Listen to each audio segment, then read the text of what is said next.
the Department of Forestry, Fisheries and the Environment, the Department of Mineral Resources and Energy, together with the Petroleum Agency of South Africa, welcome you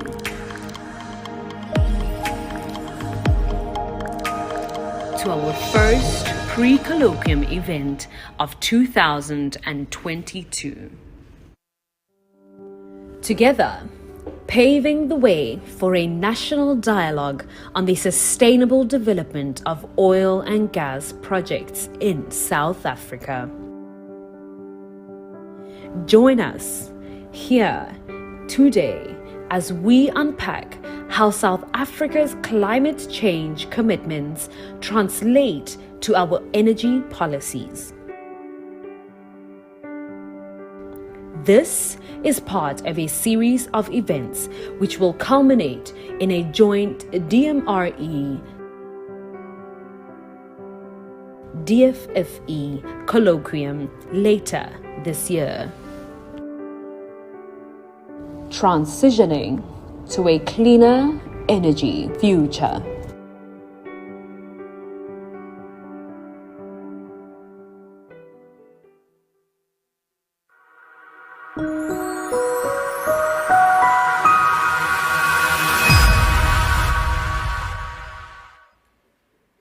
Thanks very much. A very warm welcome to our guests, ladies and gentlemen, all stakeholders. I'd like to introduce myself. I'm Nompumelelo Siziba. I'm going to be your program director for today, your MC.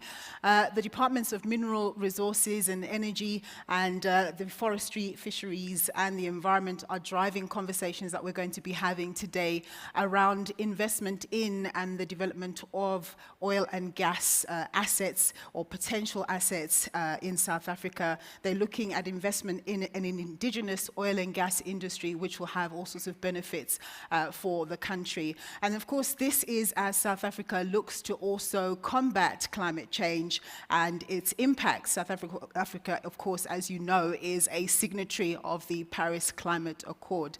This dialogue obviously happens against a backdrop of a local economy that has struggled to grow convincingly over the past 10 years, plus on a GDP per capita basis, growth has actually declined. And of course, we have a very unsustainable unemployment level, which really tells us that we are in a crisis situation. If we also reflect on what happened in July 2021, we saw those riots. Yes, you know, there are different debates as to what got them going, but it also showed us that people are at crisis point and are willing to do anything just to go and get a piece of bread.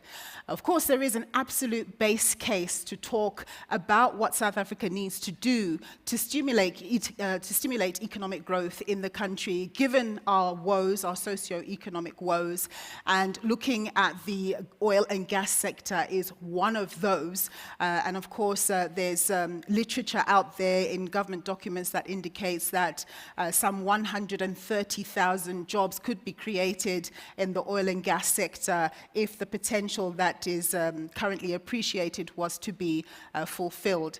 And indeed, there are prospects for the country to gain some momentum in the oil and gas sector. According to government data, there are 9 billion barrels of oil reserves and some 60 trillion cubic feet of gas reserves which await exploitation.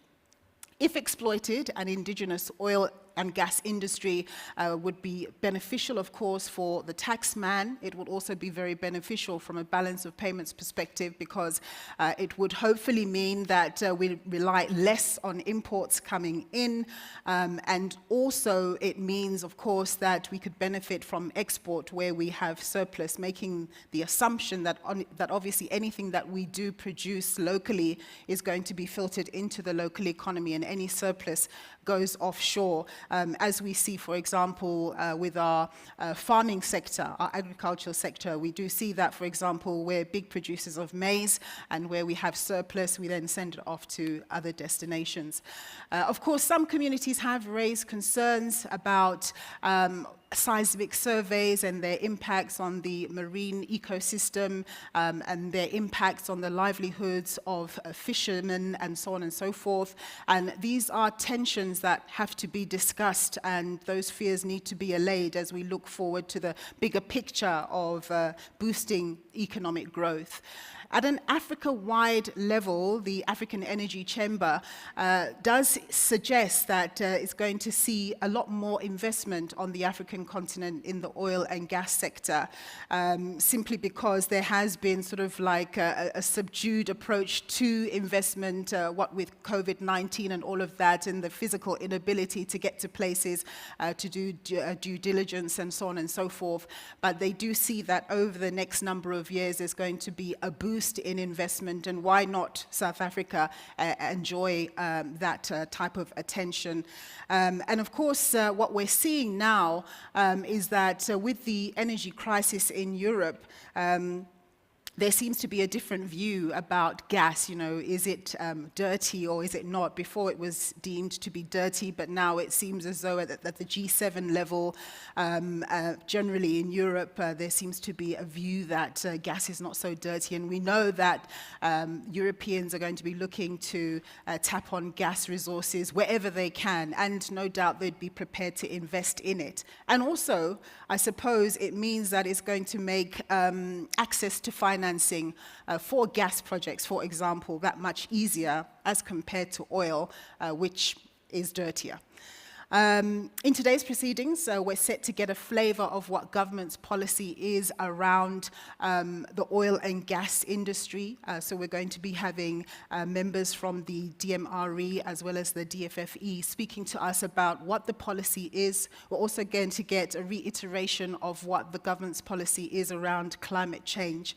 And very importantly, the theme of our conversation dialogue is about balancing between pushing to exploit these potential industries like oil and gas, and the benefits that would come to deal with our socio-economic challenges, while at the same time balancing that against our need to fulfill our climate change and mitigation obligations. So that's in a sense what we want to achieve with this particular conversation. As the video did mention, there are a series of mini conversations that we're having ahead of a big colloquium that's going to be had sometime later in the year on this very topic, so that all the stakeholders, producers in the industry, NGOs, governments, and so on, are all on the same page as South Africa looks to spearhead the potential fortunes that can be drawn from investment in these particular areas. I think what's exciting, of course, is the job potential creation that could come from this, and also as well, you know, the kind of skills that you need in an industry like this. I'm sure there's a lot of manual labor, but there's a lot of skills that would need to be drawn from these types of industries and applied. So this will be very important. We're hoping, of course, that we have a very robust discussion. And this is not a black and white type of discussion, because we know there are people who are very extreme either way, and in an environment where it's important for particularly the African continent to continue to develop. There needs to be a balance in being able to develop while at the same time taking care of our climate change obligations. I think one of the things that's very clear as well right now with the global inflation story is, you know, you suddenly see the importance of being in control of your energy supply. Not just energy, any commodity, because now we've seen, you know, with sanctions on Russia, and also supply chain constraints because China's been out with its COVID-19 problems and so on and so forth. Not to mention the fact that China actually dominates the technology behind, you know, green energies.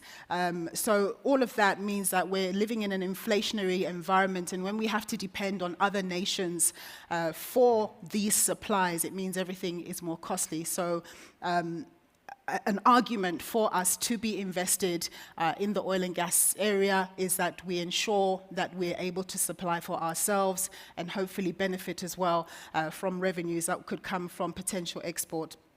I think the other thing as well is that as Africa looks to boost its fortunes through the African Continental Free Trade Area, it will be important that there's investment in infrastructure and also in the lubrication of economies, that being, energy and so on and so forth. So therefore, it will be important to see what we're doing at a regional level to support each other. I know that other countries are a little bit ahead of South Africa in terms of their oil and gas policies, assuming that South Africa is able to concretize where it stands on the issue and actually implement, then perhaps it will be interesting to hear from experts on the panels and so on and so forth what possible regional synergies there could be to ensure that there's joint growth and development lubrication, if I can call it that.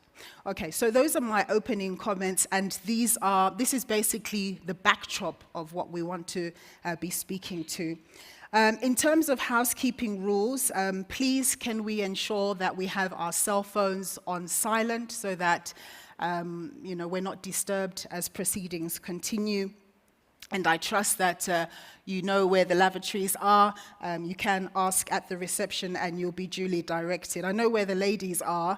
You go out of the reception area and it's on your immediate right. I'm not sure where the gents are, but I'm sure you can find your way. So next up, we have the delivery of a number of keynote addresses, which give us some direction on the government's energy policy, as well as the commitment to our climate change goals. But before I call on the various speakers, I would request that we be strict in observing our times, so that, because I do understand that there's some people who have to be out of here exactly at 1 o'clock, so we want to keep to time. So let us do that. And then after our three keynote speakers have spoken, there will be a 30-minute opportunity for Q&A, where we're able to interrogate the speakers. And I think that should be really, really fascinating, simply because, this is not a black and white issue. And I don't think that everything is going to be done right, and we're going to get it right. But I think it's going to be interesting to interrogate the experts and find out their views on various issues. All right, so I'm going to first call up the DG in the Department of Mineral Resources and Energy, Mr. Jacob Mbele. He's going to be speaking to us. You can come up as I speak, sir. He's going to be speaking to us, giving us an overview of South Africa's energy policy and current imperatives. Thank you very much, sir, for coming on the stage, and please give him a round of applause.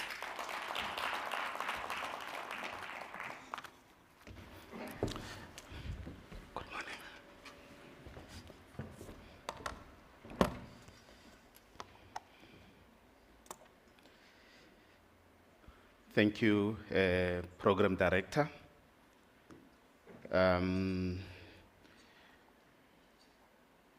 Good morning to the Director General of the Department of Forestry, Fisheries and Environment, Ms. Nomfundo Chabalala. I understand that she will be represented here today by Ms. Vanessa Bademan. Good morning to participants of this event physically here today at this venue in Parktown, and those joining us on the virtual platform, representative of different key stakeholders, academia, energy industry, NGOs, the public at large, and other government officials that are here today. As the program director indicated in her opening remarks, this is the first of a series of events that will culminate into a joint colloquium to be hosted by our Minister of Mineral Resources and Energy, Honorable Minister Gwede Mantashe, and the Minister of Environment, Forestry, Fisheries, Honorable Minister Barbara Creasy. It is very important that we create this platform for a dialogue, considering the need for us to balance our goal of energy security with our climate change commitments, especially considering that climate change policy is now beginning to be intertwined with trade policy, like in the case of the carbon border tax that the EU is developing. The dialogue is also important considering how global energy crisis as a result of the conflict between Russia and Ukraine has brought to the fore the issue of energy sovereignty and therefore the need to maximize the use of indigenous or local energy resources. Having observed that there are many divergent views, I may even say polarized views on possible energy pathways for South Africa, we felt that it is important that as a national government departments, we come together to create a platform for a dialogue on our energy policy and plans in the context of the threat of climate change that humanity faces. We cannot afford to make an uninformed or less informed lock-in or lock-out energy mix decisions or debate into paralysis. We need to ensure that our chosen energy transition pathway provides security of energy supply that takes into account our climate change commitments and the need to grow the economy, which is a necessity if we are to address the triple challenge of our country. Hydrocarbons, including oil and gas, will remain part of global energy mix, including South Africa's energy mix into the foreseeable future. The Africa Energy Outlook 2022 by the IEA, International Energy Agency, supports the argument of gas as a transition fuel. There is therefore a growing consensus supported by technical studies that for South Africa to achieve its targets to reduce emissions in the energy sector, specifically the electricity sector, through the deployment of renewable energy, gas will have to be part of the options necessary to support the network and ensure security of energy supply. Indigenous gas can be used for other purposes, such as manufacturing of liquid gas, as was done in the case of the gas-to-liquids refinery in Mossel Bay, which at its peak contributed over 2 billion rand per annum, or 26% of the Eden district economy. Natural gas can also directly be used as a cheaper transport fuel with at least 30% carbon emissions with no NOxes or SOx emissions associated with the use of other sources such as diesel. This has been demonstrated already in one of the pilot projects in a recently discovered natural gas project in the Free State. We have also seen that Europe is looking at Africa to diversify its gas supplies. This, for us, we believe it presents a good opportunity and the market for local gas beyond our own use. This versatile use of gas application technologies gives us the optionality for our energy pathways and therefore does not lock in the country into perpetual gas, as some may want to argue. Let me also remind you that the use of internal combustion gas engine in Africa, including South Africa, is predicted to continue in the medium term, thus requiring conventional liquid fuels. Availability of indigenous oil resources and processing or refining capacity in the country is therefore critical for security of supply. The biggest risk we face as a country as we develop our policies, plans, or pathway to decarbonization is that we have actually become litigious, which inhibits or delays project implementation and exacerbate our energy challenges. We need to get over our disagreements that are at times based on narrow considerations. For example, looking at gas only in the context of electricity generation, and therefore objecting to the development of indigenous upstream oil and gas resources because we believe there is only specific technologies that we should be adopting. As I conclude, let me indicate that it is the view of the department that we must sustainably continue to develop our oil and gas in the country. It is the view of the department that energy security requires the development and optimal use of our indigenous resources to mitigate against geopolitical risks, as we recently seen in Europe. It is the view of the department that the development and optimal use of our indigenous resources will help reindustrialization, manufacturing, and ultimately job creation.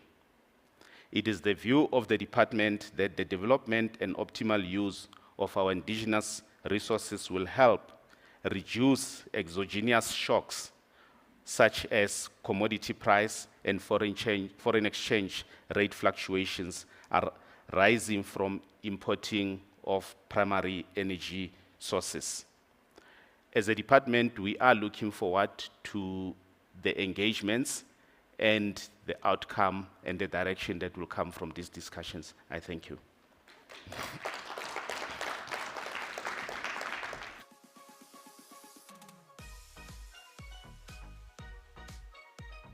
Much, Mr. Mbele, for those insights there. And I think one of my key takeaways from what you've said is really that gas has many applications, and that it would be very beneficial not only to help fuel the country in terms of being a power base for electricity, to help support our renewable energy developments that are coming on stream as we move away from coal, but also it can serve to apply in terms of transport fuels, which would be cheaper. We all know that currently we're all crying about higher fuel prices, and we need to get to a point where it's not such a burden for us. And also the key issue that you mentioned around energy security and not having to be be the subject or, be at the behest of what's happening with commodity prices and the exchange rates. I mean, I don't know if the rand is still at 17 against the US dollar right now, but it's very concerning. One wonders what we're going to be paying for the next fuel prices in the next coming month. But thank you very much, sir, for those insights. Our next speaker to come up to the stage, please, if you would. Well, she's actually on the virtual platform.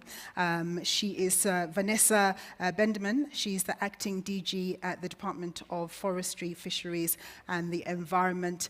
Madam, I hope you can hear me. It's over to you. But before I hand over to you, she's going to be talking to us on South Africa's climate change commitments and how it cascades into industrial sector policies. Vanessa, over to you. Thank you very much. Thank you for the warm welcome. Greetings to all present here. Yes, I would like to apologize for not being there in person. I am, as indicated by the presenter, representing my DG as the acting DG today. I would also like to acknowledge my colleague, Mr. Jacob Mbele, the DG of DMRE, who has provided us with the keynote address, as well as all government officials, DDGs of various branches at the DFFE, as well as DMRE, and a special recognition to the PASA CEO, who has been collaborating with all of us to realize today's proceedings.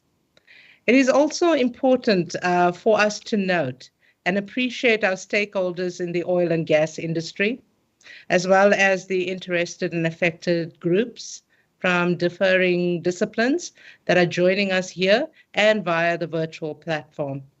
The Department of Forestry, Fisheries and the Environment would like to acknowledge with gratitude the truly integrated approach of government programs, as well as the inclusiveness of extended stakeholder collaboration.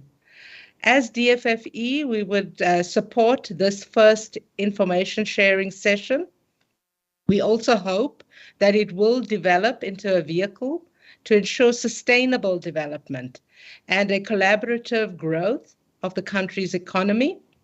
On behalf of DFFE, I would also wish that we today have a fruitful discussion that will support and provide solutions in a sector where we do walk the tightrope between economic development as well as environmental protection. I would at this stage like to hand over to Mr. Jongikai Witty from DFFE to provide input on South Africa's climate change commitment and how this would cascade into industrial sector policies. So, Madam Chair, if I could hand over to Mr. Witty, who is present at the venue, to elaborate further regarding our climate change commitment. Thank you.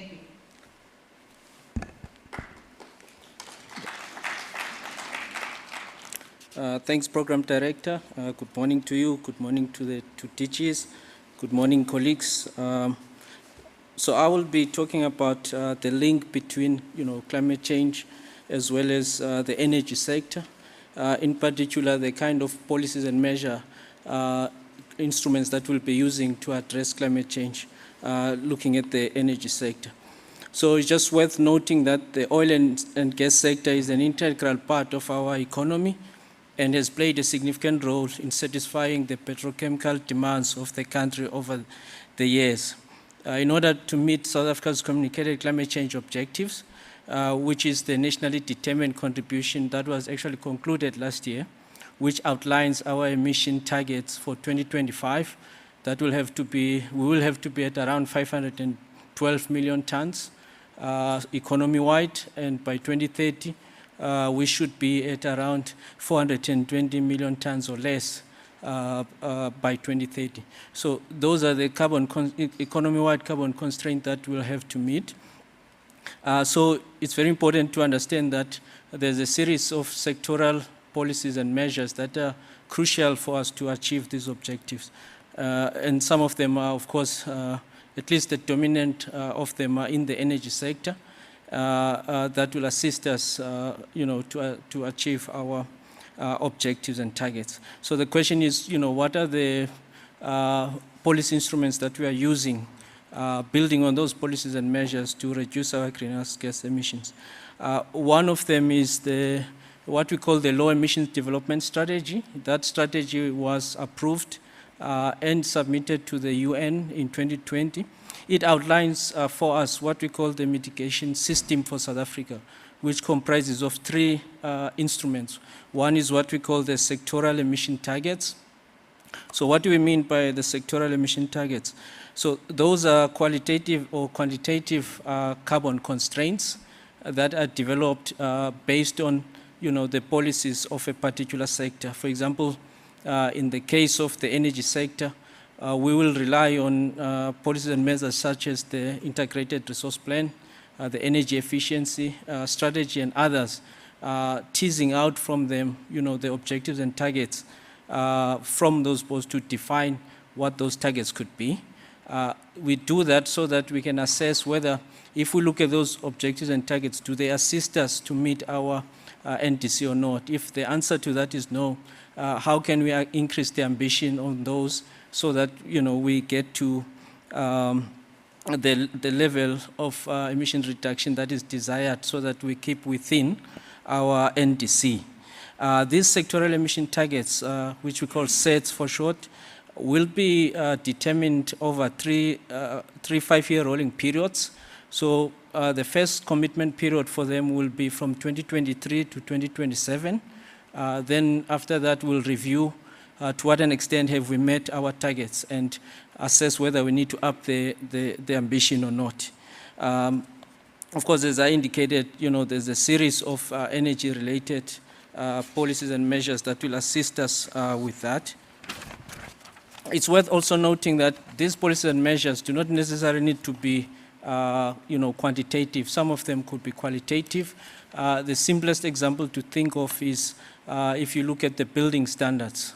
Again, enforcing the building standards will have an indirect impact on our emissions, which we can quantify quite easily.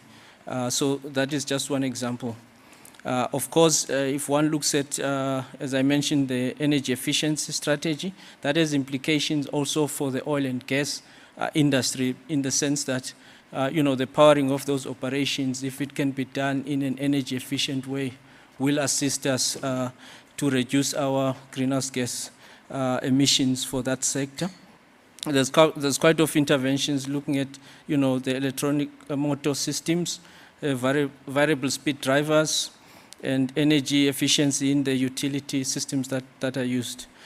For the integrated resource plan, I think more relevant here will be, the role of natural gas in the national energy mix, but also specifically to serve the petroleum industry. So those are some of the important policies and measures that we'll look at to determine these sets. The way that we will communicate these sectoral emission targets is both in terms of the objectives and targets of that given policy, as well as the carbon constraint, so that it's clear from both sides, what those objectives and targets means in terms of emission reduction. It's also worth noting that the Mineral and Petroleum Resources Development Act also places onus on the state to protect the environment. So these are some of the aspects that we will take into account when we look at what policies and measures or legal instruments we can use to determine sectoral emission targets. So the sectoral emission targets is one of the instruments that we'll use. So it's targeting the sectoral policies. But then the question is also, what instruments are we putting in place, targeting specifically the industries and role players within industries. So we also have another instrument we call the carbon budgets. Carbon budgets are simply emission limits that we impose to industry sectors. So, we have a series of role players within the petroleum refining sector. And in that sector, we use things like benchmarking, mitigation potential, to assess what limits can we impose to those companies. As we speak at the moment, we are determining those limits, and we want to have been done with that by end of next year. So in other words, we will have all the allocations for different sectors, including the oil and gas sector. What are the emission targets over a 5-year period, again, that they can absorb. Once we have done that, then we will assess the aggregate impact of these, targets against our national targets that have been set, and see whether there is still space to allow for more entrants into the market. So there is the idea that there will be space for new entrants into the space, and that will be governed by how much allowable emissions can we still take, so that we don't run the risk of not meeting our targets. That we have to do, taking into account not only oil and gas, but other sectors as well, electricity generation, the land sector, the waste sector, all these sectors that we're looking at. We have also done some work in understanding, specifically for the oil and gas industry, what sort of technical interventions, can be implemented to reduce emissions, and at what cost, and by when they can be introduced. So we did this through what we call the mitigation potential analysis. That is now done and available for the year 2021, and we do these updates once every 5 years. So a couple of interventions is the minimization of flaring associated with gas and venting of mostly carbon dioxide, but also methane. Tackling fugitive emissions, for example, reducing leaks that gets into the atmosphere and so on. So there are systems that are available to do that. Some of them are complex to implement, but they are nevertheless available and can be explored, especially when new upstream oil and gas operations, whether they are onshore or offshore, that can be explored. Also, the combination of eliminating gas venting through capture and utilization of waste natural gas, and destruction of vented natural gas through flaring. So those are some of the interventions that can be considered. the replacement of gas boilers with electric steam production system is one of the opportunities that is available. Also, introduction of green hydrogen. Of course, there is work that is being done to understand how that can be done, but at some point, such technology will become available at a scale that they can be deployed. I think NPI has done a lot of work looking at pathways towards, hydrogen and renewable energies, but also in some cases using gas as a bridging fuel in that case. Also, looking at feedstock replacement, especially conventional oil feedstock, and looking at bio-based feedstock. So those are some of the things that could be explored. The last instrument in terms of our mitigation system is the carbon tax. We're all familiar with the carbon tax. In its net of emissions that are considered, there is also the aspect of both combustion and fugitive emissions. In that context, that also directly applies to the oil and gas operation. So reducing emissions by implementing some of the measures that I've mentioned will also help industry, to reduce their tax liability in terms of the carbon tax. So all in all, that's the mitigation system that we are using. And most of these instruments that I've described are described in the forthcoming climate change bill that is in front of Parliament for consideration. It has been subsequently published by Parliament for public comment, and we hope that it will be finalized soon. Thank you. Thanks very much. Thank you very much for that. Yes, I think one of the key things really coming out from the DFFE is setting targets, both qualitative and quantitative, in a number of sectors, including the oil and gas industries, and ensuring that every 3 to 5 years they review whether those targets have been met in order for us as a country to meet our climate change mitigation obligations. And this looks like it's a continuing process, and looking at alternatives like feedstock, bio-based feedstocks instead of our traditional feedstocks, using mechanisms like carbon tax to incentivize or de-incentivize people to ensure that people are doing the right thing. So thank you very much for those comments from yourself.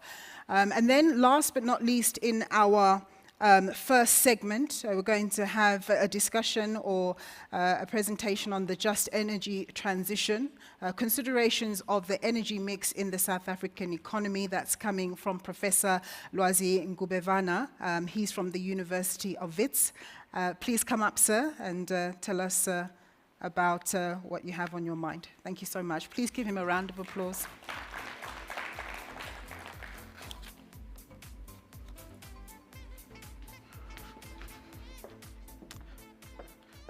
Thanks, Program Director. Very warm morning to the DGs, my colleagues, and other panelists. Of course, special mention for Dr. Masangane. Thank you for the invitation and the chance to air my views on what just energy transition means and what I think it should look like. So what I'm hoping out of this conversation really is to provoke you into thinking a little bit differently about the path that we're taking. Now, I'm not going to present any new data. All the data I'm going to show you, you already know. It's just a question of how you interpret what's happening. At least that's my perspective. So, speaking of a just energy transition in South Africa, there's one thing that keeps burning, one question that keeps burning in my mind. What is with the fixation with decarbonizing Africa? Africa does not need decarbonization. Africa needs energy. That is really all we need. We need energy.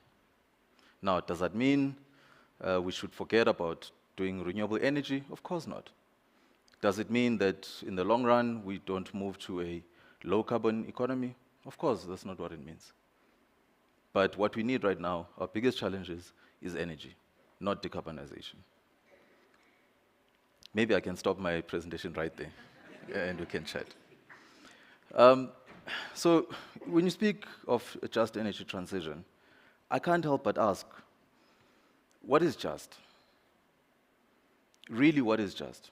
So let's look at a couple of charts you would have seen before. Compare Europe and Africa as a whole. Now, this is just about equity and equality. The average European uses 10 times as much energy as an average African. Now, where's the justice in that? Now, you can bring the picture to South Africa. Of course, South Africa is more energy intensive than the rest of the continent, granted. But that picture doesn't change when you look at electricity in particular. It's still at least twice as much that a European uses than an average South African. So where's the justice in that? Why push for Africa to decarbonize instead of pushing for Africa to become energy independent and energy sufficient? We talk about SDGs. Where's Africa? We talk about access to electricity. The continent, it's a shame. It's a crying shame. And yet our push is to decarbonize the continent instead of pushing to make the continent energy sufficient, self-sufficient. And I argue that is wrong. That is not just. It cannot be. Access to clean cooking. Africa simply cannot keep up with our population growth and providing access to clean cooking. So where's the just in this? Even South Africa, we're still talking a good 15% of the population without access to clean cooking. Now, 15% sounds like a small number, right? But South Africa's population, we're talking about easily 8-9 million people without access to clean cooking. That cannot be acceptable. That cannot be just. Of course, climate change. This is a problem we face, and it's a problem we're going to have to adapt to, and it's a problem we have to contribute in addressing. But again, you compare Europe and Africa. Practically 70% of Europe's energy, total energy supply, comes from fossil fuels. Africa, we're talking 50%, give or take. The bulk of it as a continent is biofuels and waste. So again, I ask, why the obsession with decarbonizing Africa?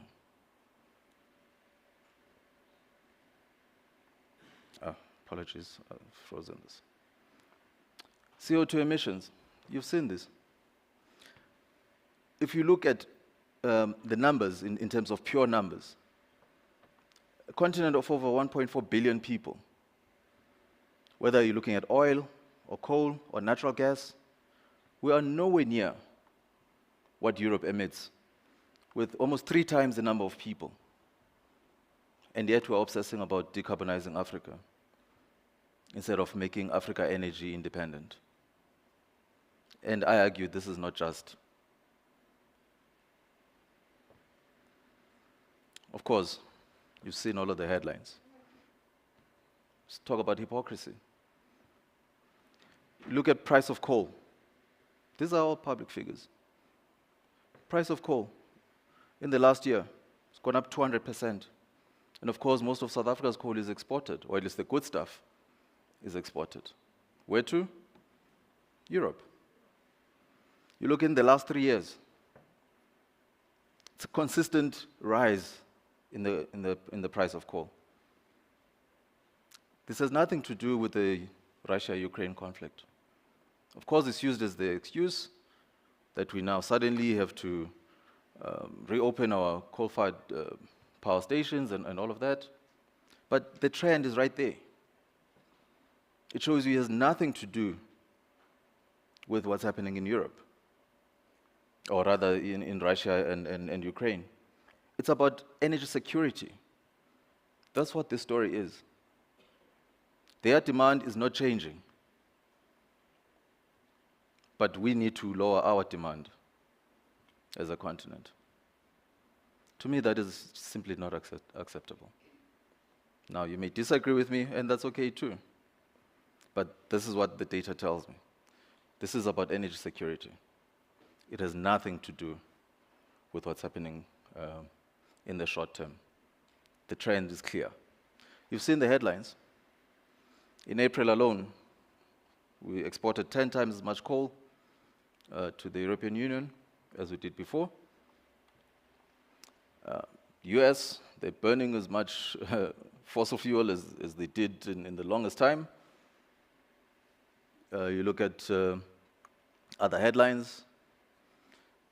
I'm sure most of you, if not all of you, would have seen that there's a big conversation around Canada and Siemens turbine that is being returned to Germany, so it can go back to Nord Stream 1. Again, this is energy security for them. So where are these conversations now about climate change? Where are these conversations about our contributions? But the push is for this continent to decarbonize instead of becoming energy secure. What's good for the goose has got to be good for the gander too. This is what I think the real agenda is. It's energy security. It's a fight over resources. And Africa is a ripe market for renewable energies. It absolutely is a ripe market. You will have seen, and there's many more of these projects. My colleagues in the oil and gas sector will tell you, they'll give you more accurate figures as to which projects are live and how far they are and what's happening with them. But the point is, Africa has got potential to exploit her natural resources. This is what I was talking about. This is a market. We only have about 50 odd gigawatts of renewable energy installed on the continent. Europe, 650. North America, anyway, 400 odd. So Africa, with its 1.4 billion people, is a market. We are importing technology, we're importing skill, we import labor.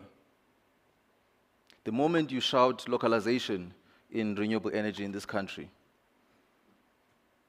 you'd get told, Mr. Investor is going to run away.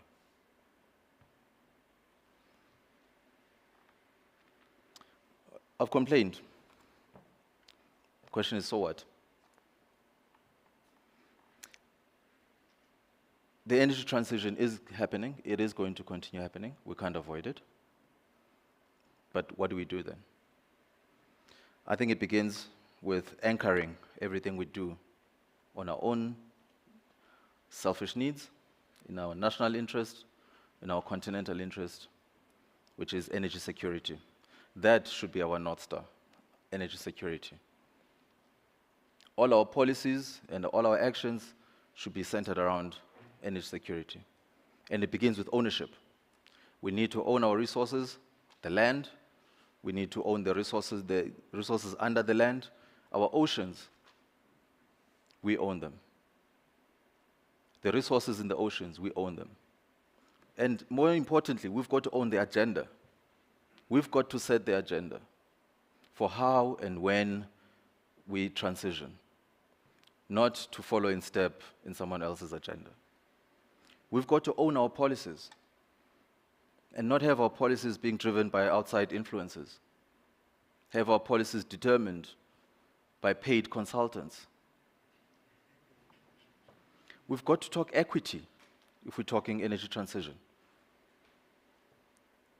We've got to make sure energy is available, accessible, and affordable to all our people. And I'm not talking only electrical energy. Fuels too. We're in big trouble right now. We can barely afford to drive to the office, but you also can't stay home because you're going to get hit with load shedding if you're at home. Can we really, really focus our future or base our future on someone else's agenda? I think that's folly. And if we're going to transition, we've got to start innovating. An energy transition for me, a just energy transition for me, is based on innovation, on ownership models. Our people have got to own the energy resources of this country and of this continent. So we've got to innovate around those. On the funding models, we've got to start doing differently, because clearly the agenda has been set. A lot of our financial institutions will not touch anything that is fossil fuels. So we've got to innovate. And of course, technology solutions. If all we are is a market for technologies from other countries, we're in big trouble. We import the intellectual property, we import the physical products themselves, and we import the finance. And a just energy transition for me means jobs. And I'm not talking just jobs, current jobs, protecting current jobs. A big part of the conversation that we forget is the people who are currently unemployed in this country. How do we get those people involved in our energy transition? We need to start thinking about that. Of course, youth, we've got, what was it at last stats, something like 2/3 or something of young people in this country are unemployed. That is not sustainable. So we've got to make sure that the energy transition becomes just in that it is inclusive of all of those. And gender. We all know that women carry the burden of any society's injustices, whether it's lack of access to energy or violence. Women experience it the most. So an energy transition needs to be inclusive of women. And by inclusive, I don't mean, dear Lord, I wanted to cry when I saw somebody speaking about the next bid window, and they talked about involvement of communities in, what was it, catering and other logistics. And so you can't do that. That cannot be the value placed on our people. Our communities, women have got to be involved in the entire value chain of the energy sector. Of course, all of this has to happen within the context of environmental sustainability. Do not get me wrong, I am not saying we must forget the environment, because if we continue or do worse, we're then defeating the aims of an energy transition, and we are destroying the future for our own children. So all of this has to happen within that context.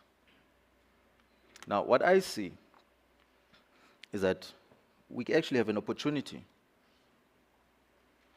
as we transition. We turn the challenge into a competitive advantage. And what competitive advantage do we have? We've got natural resources, including fossil fuels. We've got natural resources, including clean energy. We've got minerals. We've got young people. Africa is a very young continent. And this is where innovation is going to be driven. Of course, geographical location. And we've got a huge market on the continent. We're only doing, as a continent, 15% trade amongst ourselves? We can change that. Now, one of the key things for me in how we can do this is beginning with policy alignment. I've just given examples of a couple of policies that we need to make sure they're aligned. Our industrial policy has got to speak to our energy policy, and our energy policy has got to speak to our labor laws, to our education and skills development policies. None of these can work in isolation. And if we don't have these aligned, we'll never achieve a just energy transition. And this alignment has to happen, within the country, within the region, and within the continent. So I've just highlighted a couple of policies. I really don't need to go through all of this. But the point I'm making here is our goal and our guiding light in South Africa specifically is our national development plan, right? And all of this, the energy transition has to happen, but taking into account all of these policies and more. It's no use having an electricity policy or an IRP that doesn't speak to our industrial policy.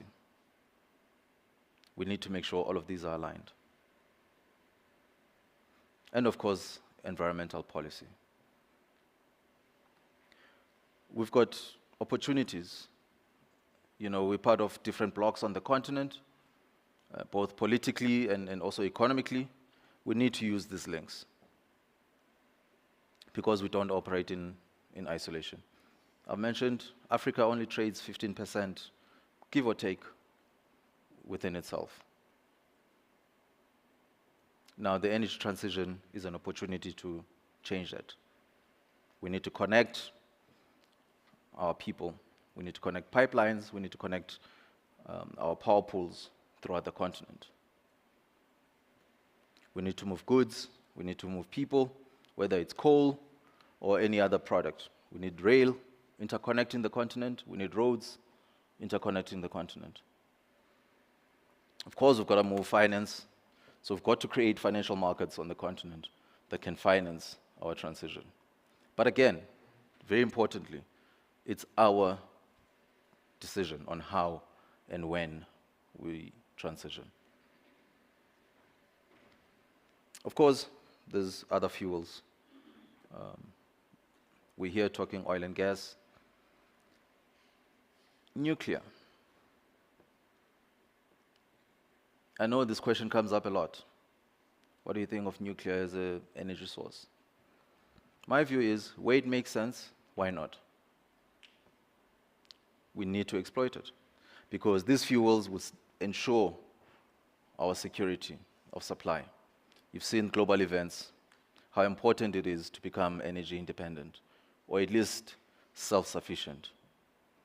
We need to use our own resources. We need to connect with the rest of the continent to ensure our security of supply. And of course, it's non-negotiable anymore. I mean, you know, the issue of gas.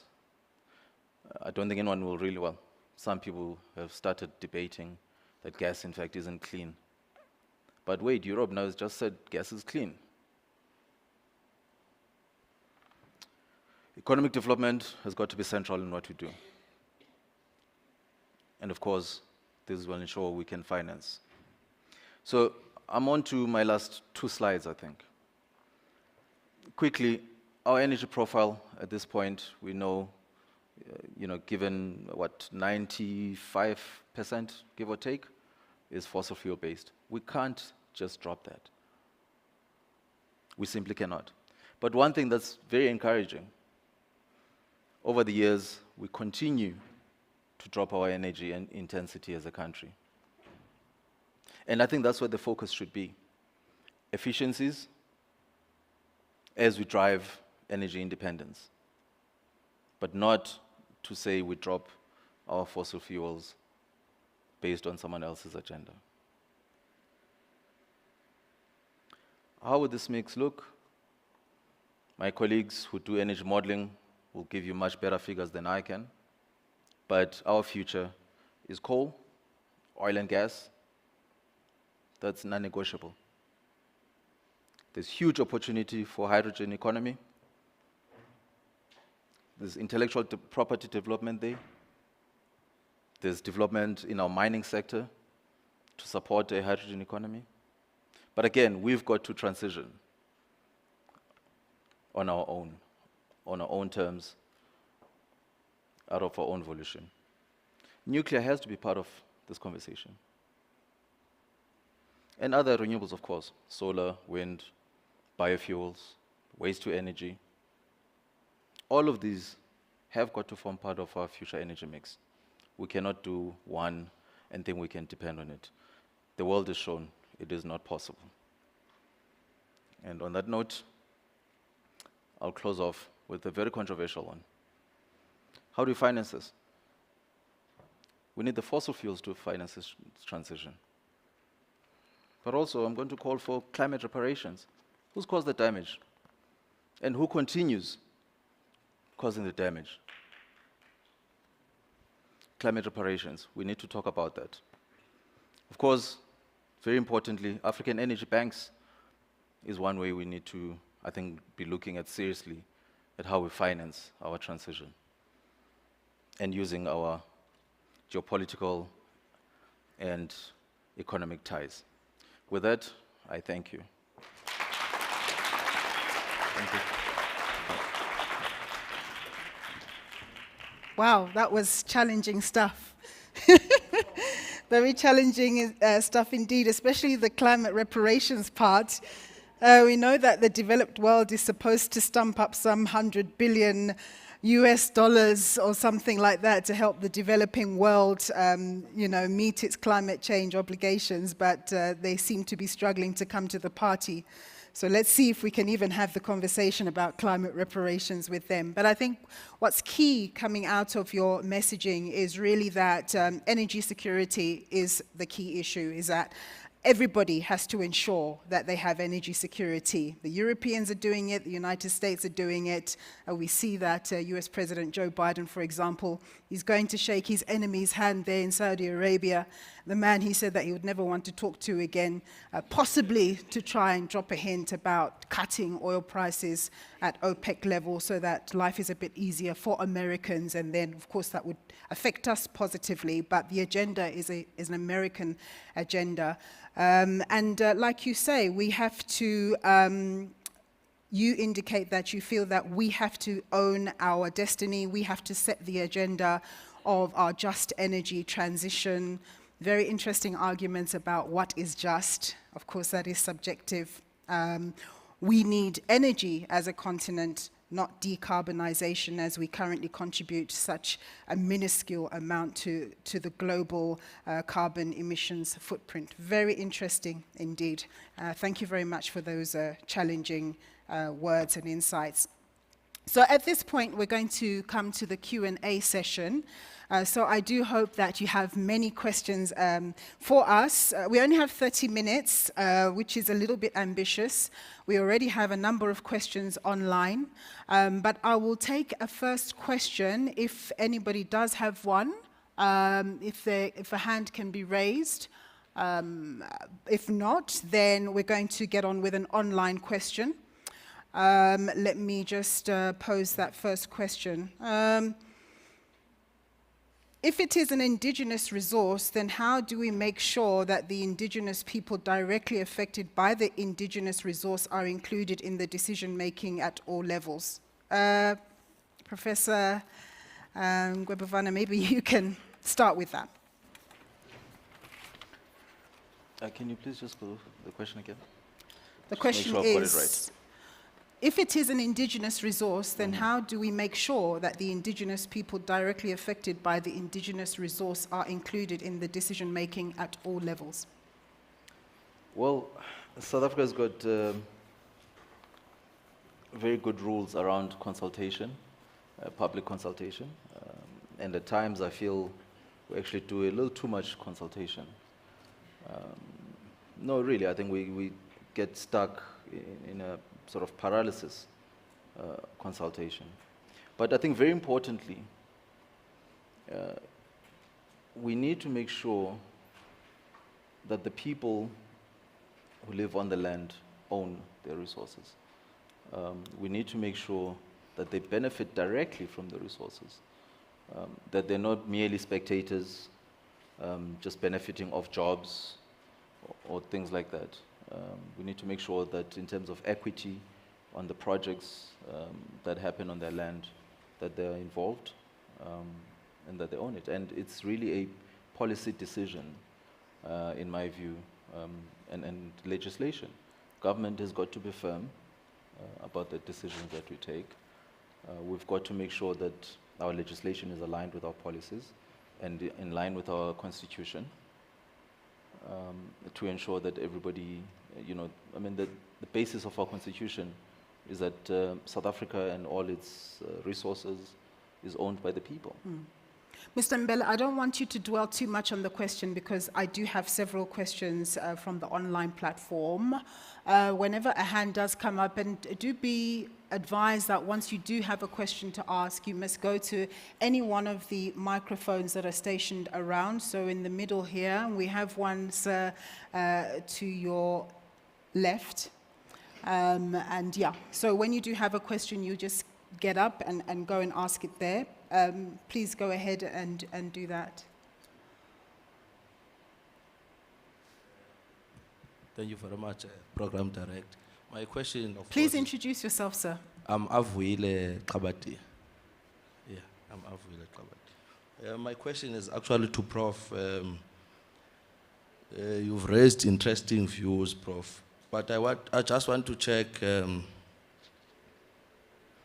what do you think of the loans that are actually given to us, considering the fact that our fiscus and our debt to GDP is escalating? The loans are given to us addressing the problem that we don't have, because our problem is social issues, not climate change issues. We have social issues, the triple challenge. Those are the problems of Africa and South Africa. But you are given a loan to address a problem that is not your problem.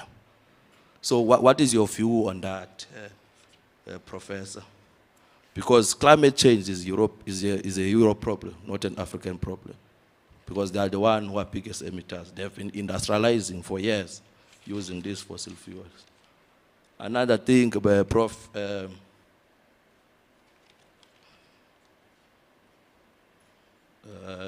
which is actually, what is your view considering the fact that if, of course, as Africa, we try to domesticize our just transition. There is an element of funding, and this element of funding seems to be subjecting us to a situation where we can't be domesticizing and localizing our just transition. How do we navigate that part, considering the fact that even our financial institutions are interlinked with this particular person that is saying, take this particular route, not a route that is going to solve your issue? Yeah. So what is your view on that? How do we navigate the financial constraint that we might find in the way? Thank you very much. Thank you very much. Professor, I'm going to ask you to pause because I do want the DG to come in here and then you'll answer those questions in a moment. DG, there's a question from Lamise Omaji at News 24. She says, Meridian Economics published a paper on how large-scale gas projects are unaffordable now and not warranted till the mid-2030s. Is the department considering this? So what's your view on that assertion and your thoughts? Yes, I think in my remarks I made a point around that, the fact that we look at gas in a narrow way. My understanding of that study is that it was specifically focusing on gas in electricity.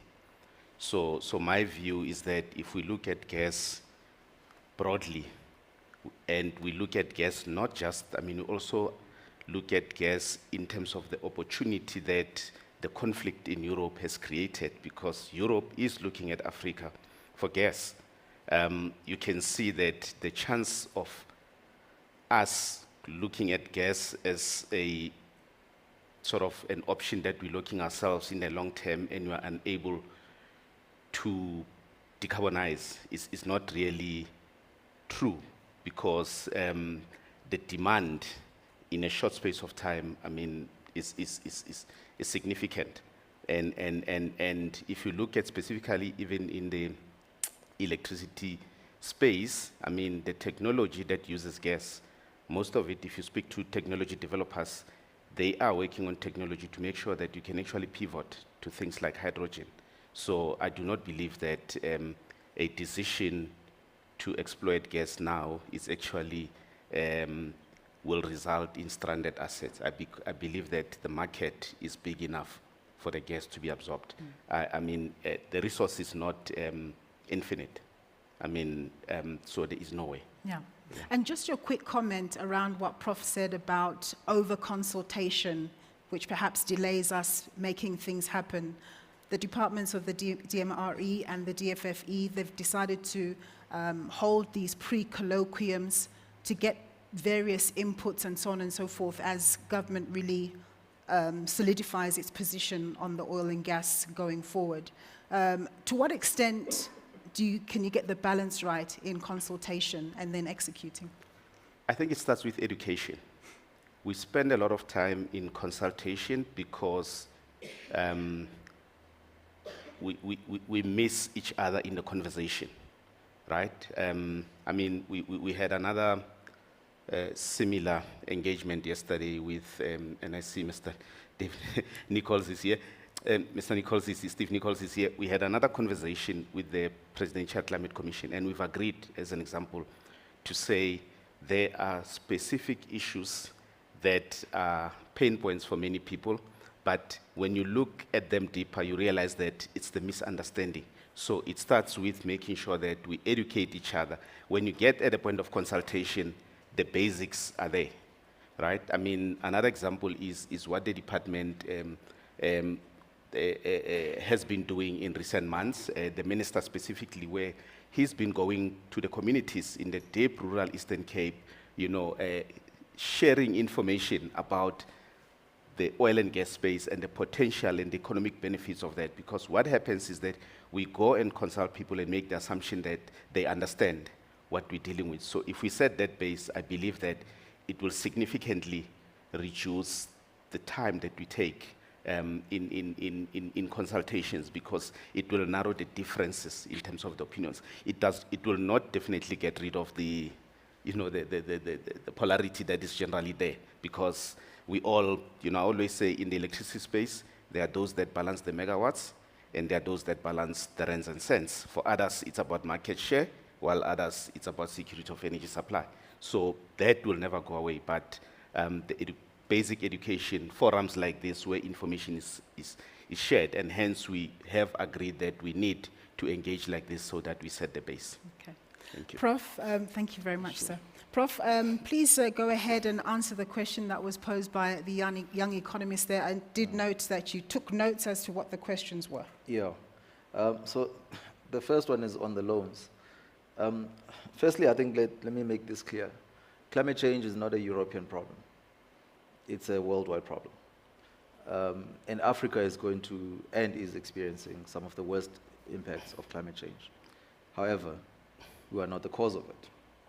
That's why I said perhaps we need to talk climate reparations. Now, the loans. My view simply on the loans is that we are being burdened with even more debt.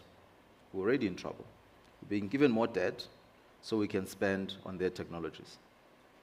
I have a serious problem with that. Their technologies, their people,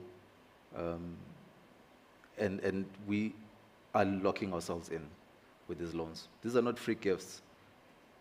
We should be talking reparations.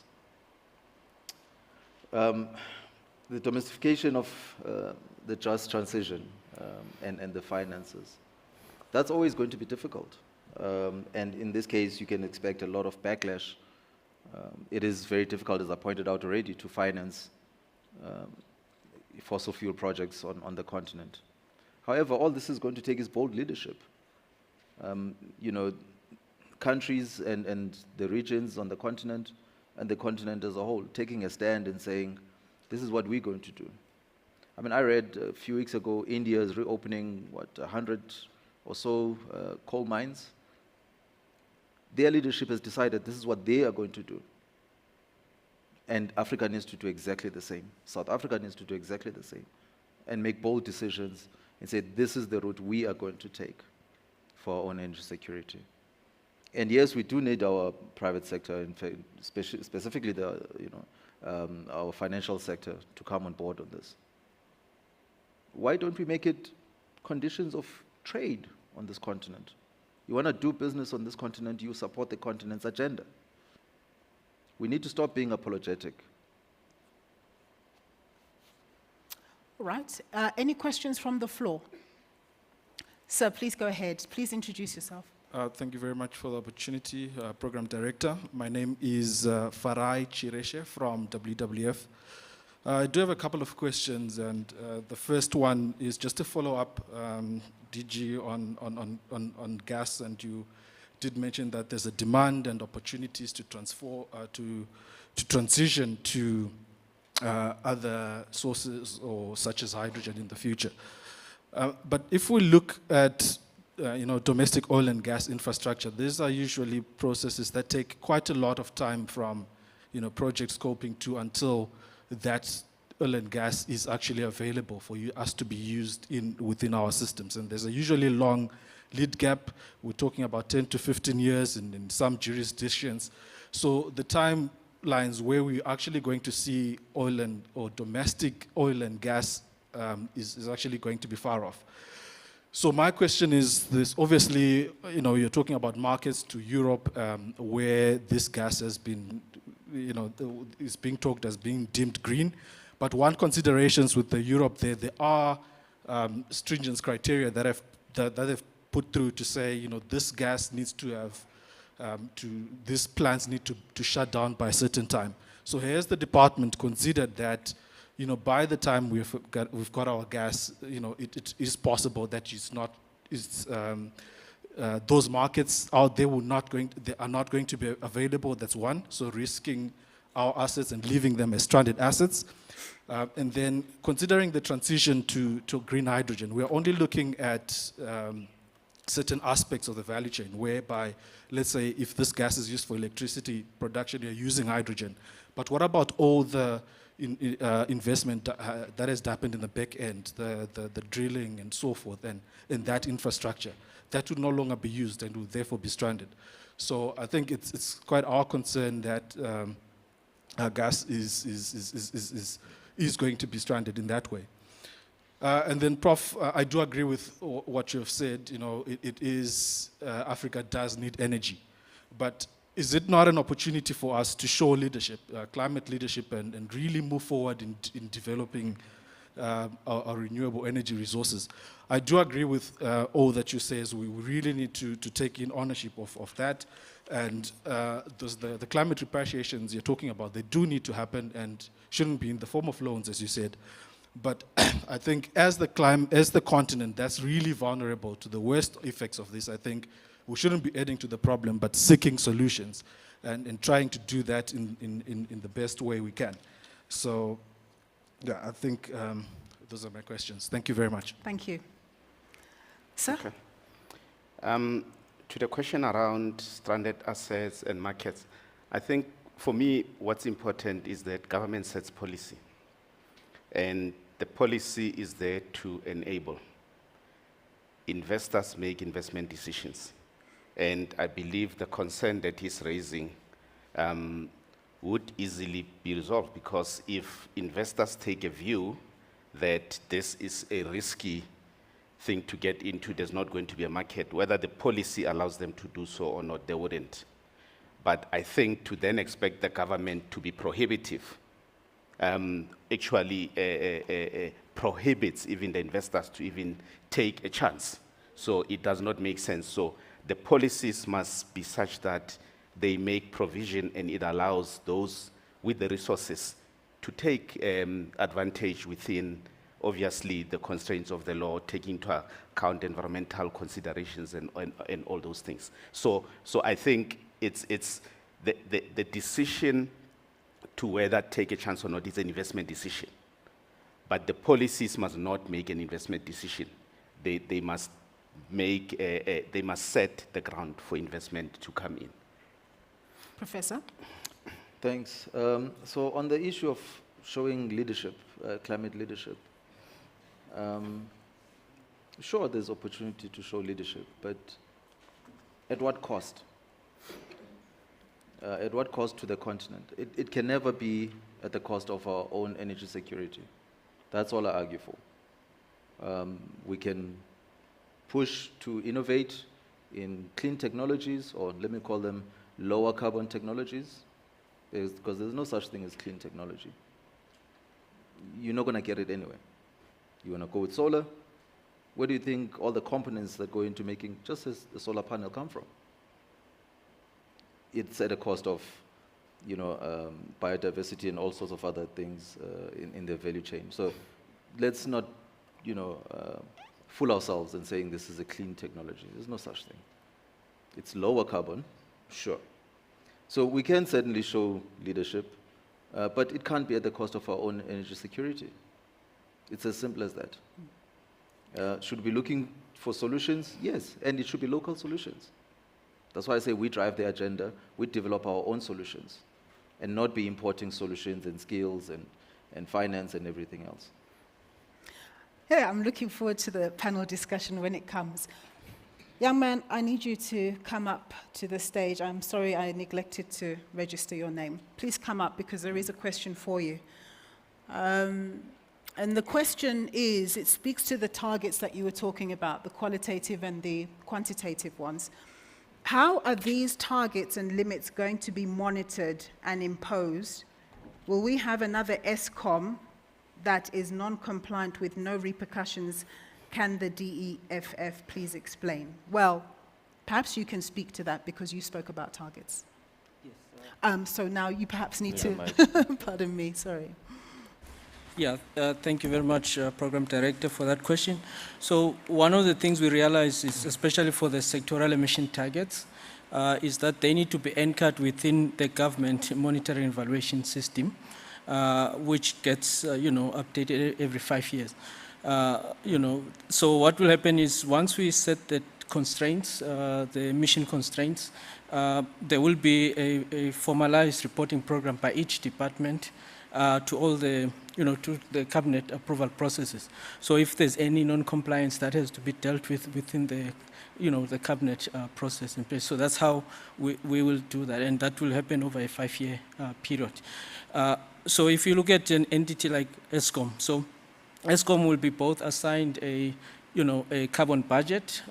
So the purpose of the carbon budget is at least to deal with, say, about 10% of its emissions. It's not meant to transform. Because transformation will be driven by the policy itself.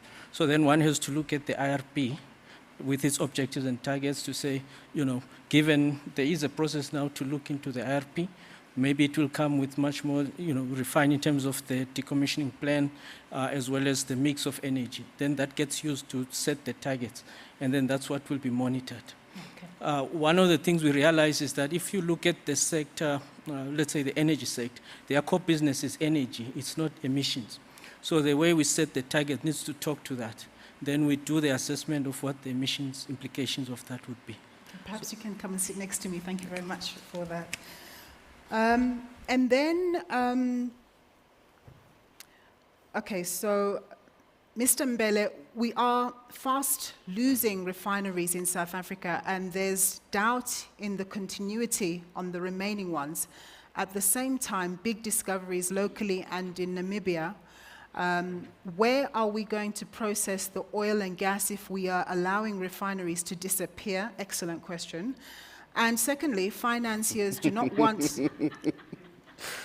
And secondly, financiers do not want to fund fossil fuels. Where will we get the money for these projects to come from? But of course, I don't know if the questioner is aware that there's a view that gas, for example, is now clean.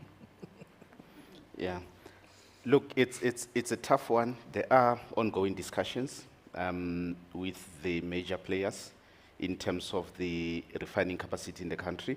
I think in the context of energy security, it is obviously a concern for us as a department that the refining capacity, most of it is generally being converted into facilities or to bring in obviously finished products, which, obviously from a security of supply point of view is an issue. There are ongoing discussions, and I'm sure at the right time we will make the proper pronouncement, but it is something that is definitely at the top of the list of our issues that we need to address, especially with what is happening globally. Okay, super. And then the other issue about the financing, are you hopeful that we'd be able to find, the financing that's needed on the continent, from your DFIs as well as our local capital markets? Look, we are hopeful that the recent developments have made, the whole world relook at some of the decisions that we're taking, especially when we look at security of energy supply. I think you used the example around gas that, I mean, there had to be for example, a decision around, you know, what do we do with gas? If we lock it out, it means, you know, obviously you make other decisions around financing. So I believe that similar decisions will likely be taken if you look at the geopolitics or in the energy space. Any questions coming from the floor at all? Oh, go ahead, sir. Good morning. Thank you, Program Director. Good morning to the panel. My name is Alton Selebi from the DMRE. My question's for you, Prof. I know, DG, you just briefly touched on the financing, but in your presentation, you spoke briefly on the financing, but I just want to find out, is this concept of blended financing that has come across from international and multilateral investment corporations? My question is just that this blended financing is to mitigate risks, and for big projects such as our solar projects, South Africa and Africa as a continent, for example, is the most attractive when it comes to our solar resources that we can put, but we have the least likelihood of being able to attain that financing. And I just want to find out, in your perception and your view, what can we do as a country and as a continent in order to become more bankable?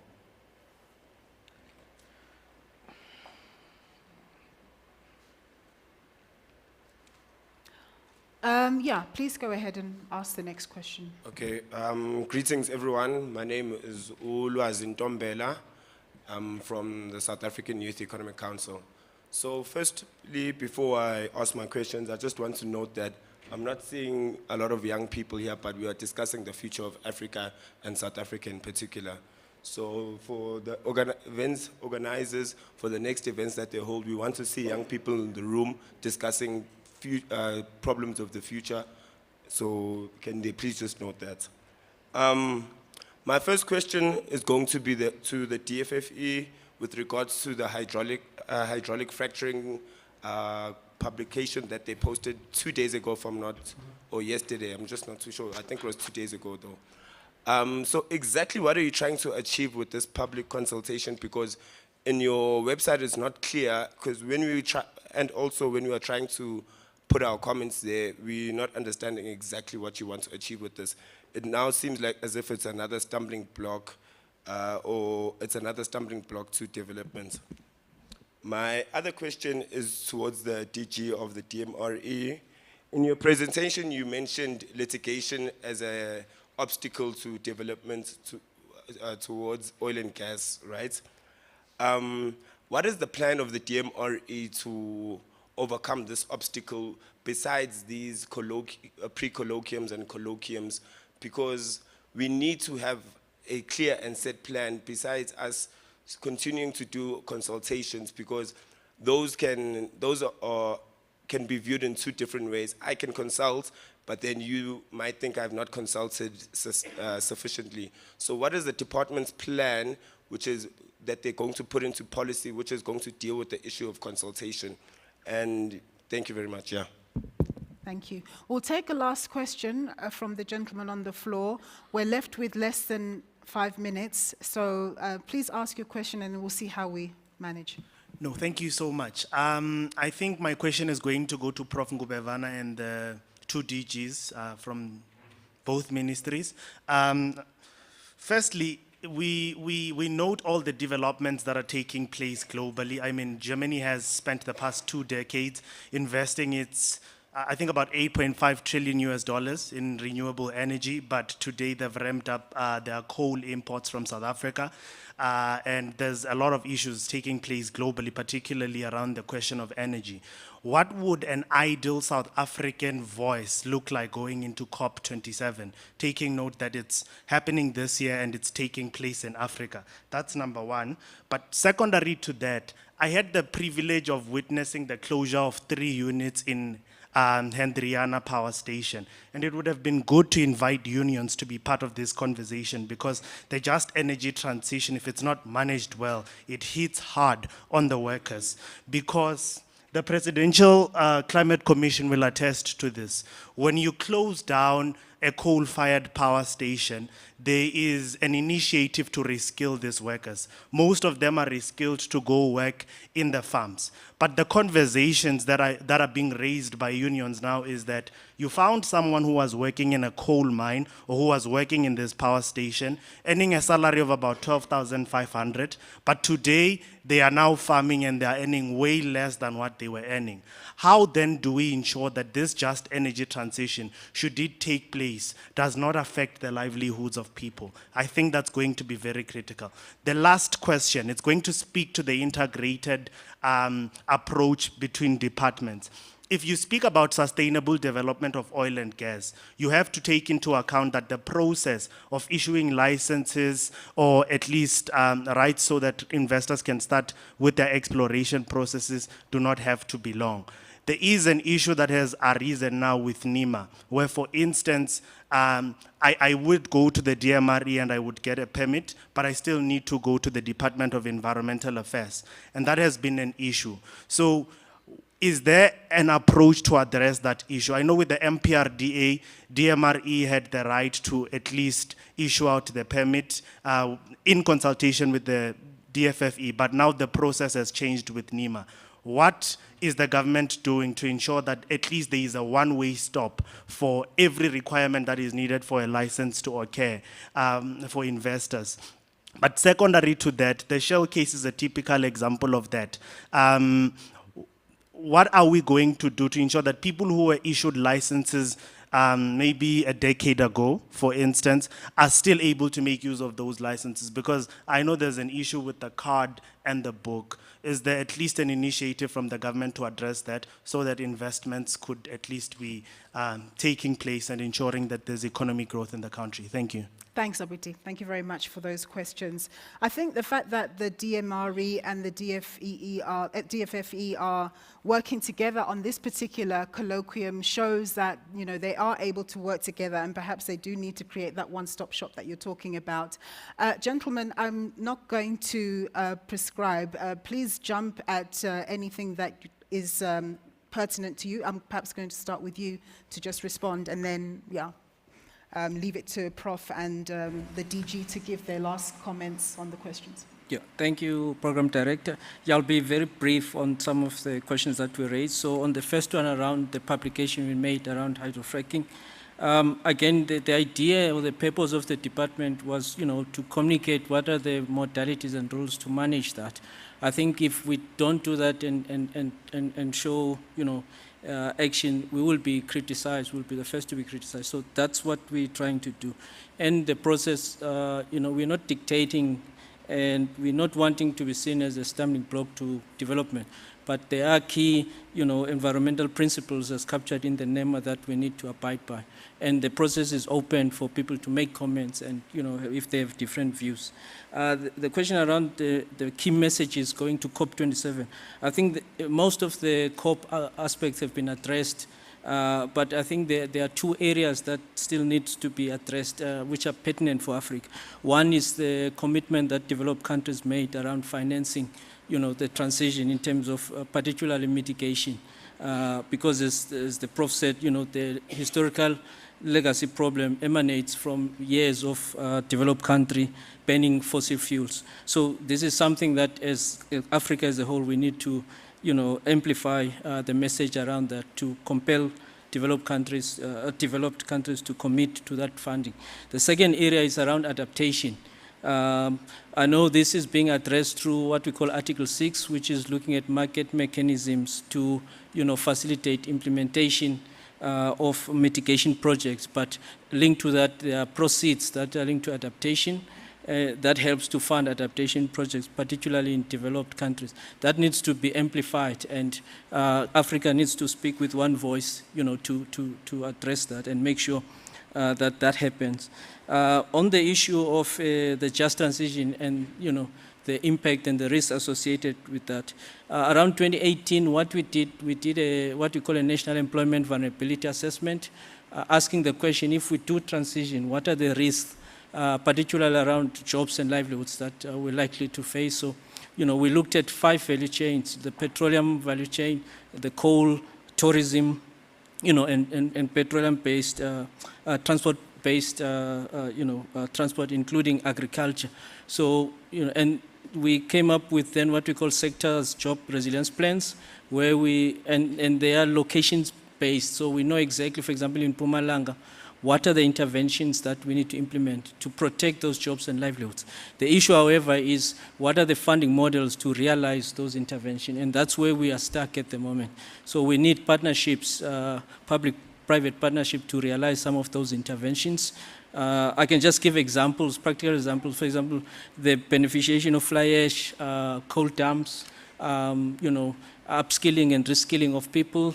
We have all the statistics. We know what are the implications in terms of the salaries, as it was mentioned. So the issue now where we are, I think that's one area that needs to be unpacked further. What are the funding models that can be used to realize those interventions? In terms of the issue that was raised around permitting, again, this is something that's on the radar. Both DGs of the two departments have been engaging on this, how that process can be fast-tracked without compromising, environmental integrity. This is also being addressed at NEDLEC with the group that's looking at the energy crisis at the moment. So as the program director mentioned, this is being taken care of. Thank you. Thank you, sir. Please take a seat again. Prof, perhaps you can, you've got a couple of minutes. Yeah. I will respond just to one or two of the questions, and I'll try and be as brief as possible. So the first question I think was posed was the issue of bankability of projects. We all know that investment decisions are based on a number of factors, but I think very important is certainty. If investors are fairly comfortable that they will make a return on their investment, they will invest. So we need to ensure political stability.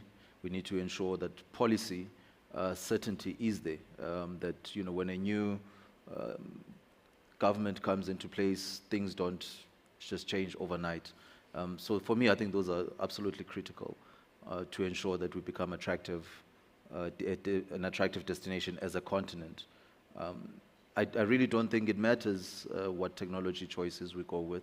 I think as long as we can provide certainty, we'll certainly get investment. Now, in terms of what the ideal voice is for South Africa going into COP27, I think my position is quite clear. Our voice is that we are about energy security for the continent, energy security for the country, and that those who have caused the damage and continue to do so need to pay for it.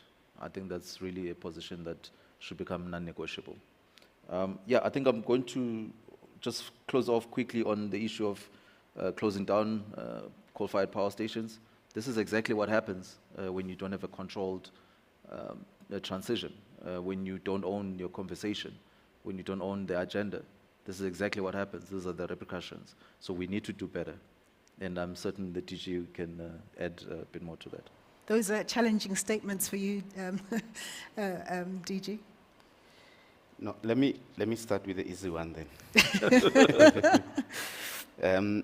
I think my colleague has already addressed the one around the work that we're doing around the one-stop shop to try and streamline the processes.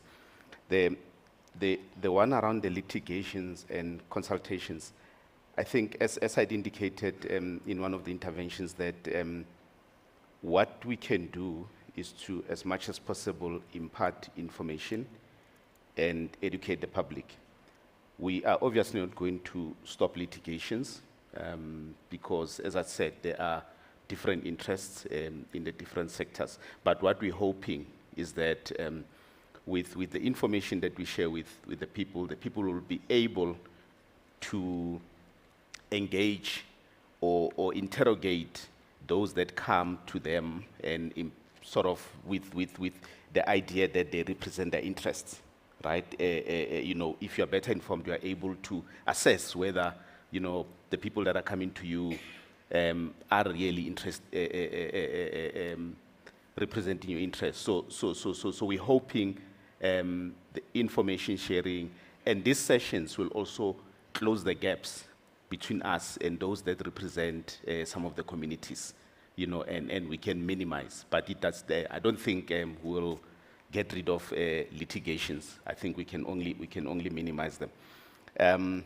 I think from my side, in terms of part of the message or part of the voice for COP27, I think it's again, for me as well, emphasis on energy security. I always say that our conversations tend to be, you know, we hit a snag because others come from a position where they are saying, I'm trying to solve a climate problem.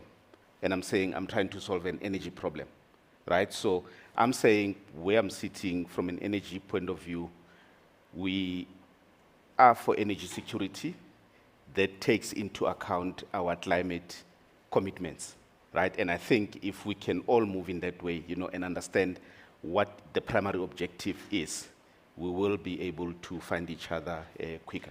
Okay, super. Thank you.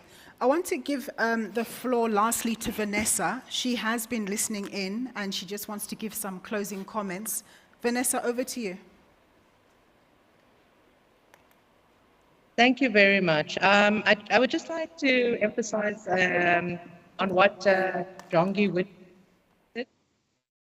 I think it's quite important for us to get context in terms of the regulations, specifically on the hydraulic fracturing regulations that has been published now recently for public comment. What I want to clarify is that these regulations were previously published by the Minister of DMRE in June 2015 already. So these regulations were set aside by the Supreme Court of Appeal in June 2018, and the basis for those regulations being set aside was that the court felt that the Minister of Environment is actually the minister that's mandated and empowered to make regulations on environmental matters. So I wanted to clarify that these regulations, as previously published, were intended to manage the environmental impact of hydraulic fracturing generally. So it was not published at this stage for specific projects that may be coming. It is a regulations that has been coming for quite a while now, and it is specifically to manage the impacts of the environment. And as indicated by the DG DMRE, we have the Integrated Resource Plan 2019, which gas is part of the contribution in terms of the energy mix. Therefore, it is important that we ensure from an environmental perspective that these impacts are managed. Thank you, Chair. Nothing further from my side. Thank you very much, Vanessa. Thank you very much for all of the, I'll call them panelists, for making their contributions, the presenters who gave us their keynote addresses. I want to thank Jongi Witi. He obviously has been speaking to us from the DFFE. Thank you very much to Vanessa Bederman, who just spoke to us just now. Of course, the DG at the DMRE, Mr. Jacob Mbele, and of course, Professor Lwazi Ngubevana from Wits University. Thank you very much for all of your insights. We're going to take a quick tea break. Unfortunately, we have encroached on it. Can I just get a signal? I think we can go for a tea break for 10 minutes, if that's okay. If we go to the room next door, behind the doors here, that's where snacks and tea will be made available. And if we can be back here before 11. I know that's not proper maths, but yeah, let's try and make it 10 minutes. Thank you. They'll be looking for.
Can we request that our guests take their seats, please, so that we can resume and start on our next session?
Those at the back, if they could make their way back to their seats, but we are going to now start our second stage of the session. I hope you have managed to have a comfort break and have the beverage of your preference, a clean beverage, a non-alcoholic one. And so now we're going to continue our discussion where we talk about the balance between exploring the oil and gas potential in South Africa while at the same time meeting up with our climate change commitments. So the first person that I'm going to call up to give us a presentation is Mr. Bongani Sayedini. He's from the Petroleum Agency of South Africa. So please make your way up. And basically, he's going to be speaking about the oil and gas potential here in South Africa. Please give him a round of applause. Thank you, sir. Thank you. Thank you, Program Director. And good morning, ladies and gents. Acknowledgement of the DG, DMRE, DG Mpele, and his counterpart at the DFFE. And I would also like to acknowledge the two ministers, Minister Mantashe, DMRE, as well as Minister Chrissy, who are giving effect to Section 24 of the Constitution in terms of the sustainable development of the country's natural resources with due regard or while promoting justifiable economic and social development. Also to the leadership at the DMRE, Mr. Tsidiso Makubela, acknowledging you and to all of you, ladies and gentlemen. Mine is a simple task of presenting the hydrocarbon potential of our country. Ladies and gentlemen, my name is Bongani Sayedini. I'm the Chief Operating Officer at the Petroleum Agency, SA. My simple task really is showcasing the hydrocarbon potential of our country. Ladies and gentlemen, we are potentially, or South Africa is potentially endowed with oil and gas. We estimate as the Petroleum Agency that we have some 27 billion barrels in terms of oil, some 60 TCF in prospective gas reserves. So it's 27 barrels in prospective oil reserves, some 60 TCF in prospective gas reserves offshore South Africa. The bulk of the oil we see on the west coast, some 16 billion barrels with 22 TCF of gas. The bulk of the gas we see on the south coast, some 29 TCF with 9 billion barrels. And we also see some oil, 2 billion barrels on the east coast, as well as 8 TCF in prospective gas resources. Onshore, we see in excess of 200 trillion cubic feet of gas, the bulk of which is shale gas. Just to put 60 TCF of gas in perspective, the gas to liquids refinery in Mossel Bay, that investment decision was decided on the back of 1 trillion cubic feet of gas. So the then government, South African government, took a decision on the back of 1 TCF to build a gas to liquids refinery in Mossel Bay in pursuit of the policy of self-sufficiency. So 60 TCF, ladies and gentlemen, you can just imagine what can be done with 60 TCF when we built a refinery on the back of 1 TCF.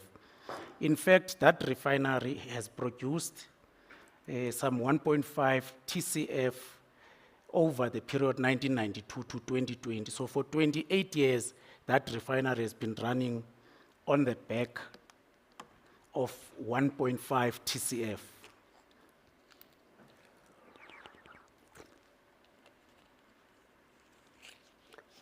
$60 TCF, ladies and gentlemen, maybe let's even say, okay, these are prospective gas resources. They still need to be proven and developed. Let's take half of that. Say indeed 30 TCF is proven. With 30 TCF, colleagues, I think if we look at the electricity generation, the existing electricity generation capacity in this country, some 40 gigawatts. With 30 TCF or, at least, or even 20 TCF, you could generate electricity in terms of gas to power plants of up to, say, 20 gigawatts of electricity, which is half of what the country currently needs. What this means, ladies and gentlemen, is that I guess Mr. Director would sleep like a baby if we were to do that. To give you context in terms of what 27 billion barrels of oil could mean for this country, Angola has about 7 billion barrels in reserves, in terms of crude oil reserves, some 10.5 TCF in terms of gas, but let's focus on oil. Based on that, and also the qualifiers that these are reserves in Angola, which means they are proven reserves versus prospective resources. They are proven reserves, commercially viable and in production. 7 billion versus, for now, 27 billion.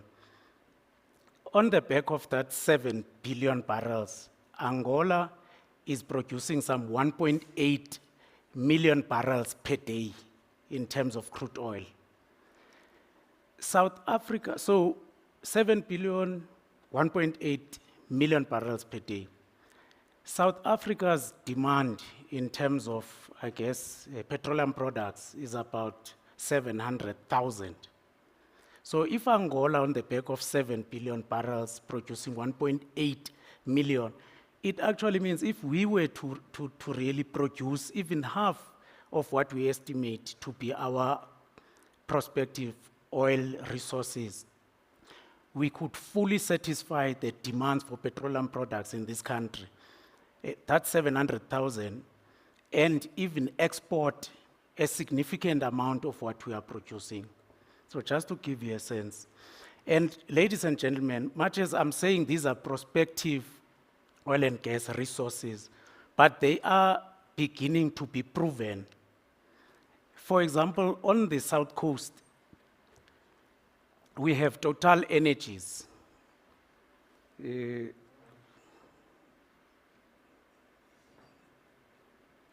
I'm looking for a pointer. So here, where we estimate some 29 TCF, we have Total Energies having proven up some 3.4 TCF already. We all know about the Brelpada well that was drilled in 2019 that discovered gas and condensate, some 1.3 TCF. We all know about the Leipert well drilled in the same block, 11B, 12B, on the south coast that discovered some 2.3, giving a total of some 3.4 that's already discovered. We have several other operators where discoveries have been made. I will show you on the next slide. Onshore South Africa, in areas in Mpumalanga, in Limpopo, as well as in the Free State, by entities such as Tetra4 of Renergen, Afro Energy, Kinetico, as well as Tungela resources. So these resources that we see are being proven up in terms of tangible exploration activity and discoveries being made in the country. We also see some shale gas, and we are, in a way, and I need to take a neutral stance here, but we are very happy that those regulations, in terms of hydraulic fracturing regulations, are out for public comment, because it means they can be, we can be decisive going forward as to what we are going to do with this potential in terms of shale gas, which is by the estimated at actually 390 TCF of technically recoverable shale gas resources by the USEIA. So we are fairly conservative as the Petroleum Agency, SA, in putting those resources at 209 TCF. There are South African geoscientists who have been even much more conservative, putting that figure, I think, between 13 and 49 TCF. And even that, I think I've just told you now, even with just 20 TCF, say we take the most conservative figure in this country, even 20 TCF could give us half of the electricity that we need, would help us in terms of the transition towards renewable energy sources and reduce our reliance on coal, which must still play a part in terms of the energy mix, in terms of what was presented this morning. So, ladies and gentlemen, to prove these resources, as has happened in the case of Total Energies on the South Coast, you need to conduct seismic acquisitions, because through seismic acquisition, you can identify hydrocarbon-bearing structures where oil and gas might be. That helps you in terms of where to locate the wells to discover these resources. So it's only through seismic acquisitions as well as drilling that you can prove this up. So if we halt such activities, 2 seismic acquisitions were halted on the Wild Coast as well as the West Coast towards the end of last year, beginning of this year, led by Shell on the Wild Coast and Searcher West Coast. That, in a way, is potentially chasing away investment. Those seismic acquisitions, the investment that would have been expended there is close to R1 billion. So we halted investment of up to R1 billion within a space of not even 2 months, because, I mean, the initial halting interdict was 28 December on the Wild Coast, soon thereafter, the West Coast. So halting investment of R1 billion in a space of 2 months. Ladies and gentlemen, if we are not enabling as a country in terms of exploration of oil and gas, proving that indeed this country is prospective in oil and gas, we can kiss goodbye to energy security, local beneficiation, economic revival and growth, as well as jobs. All of those will be at risk, or are at risk for that matter. Yes, ladies and gentlemen, gas is key as a transitional fuel towards the net zero carbon emissions.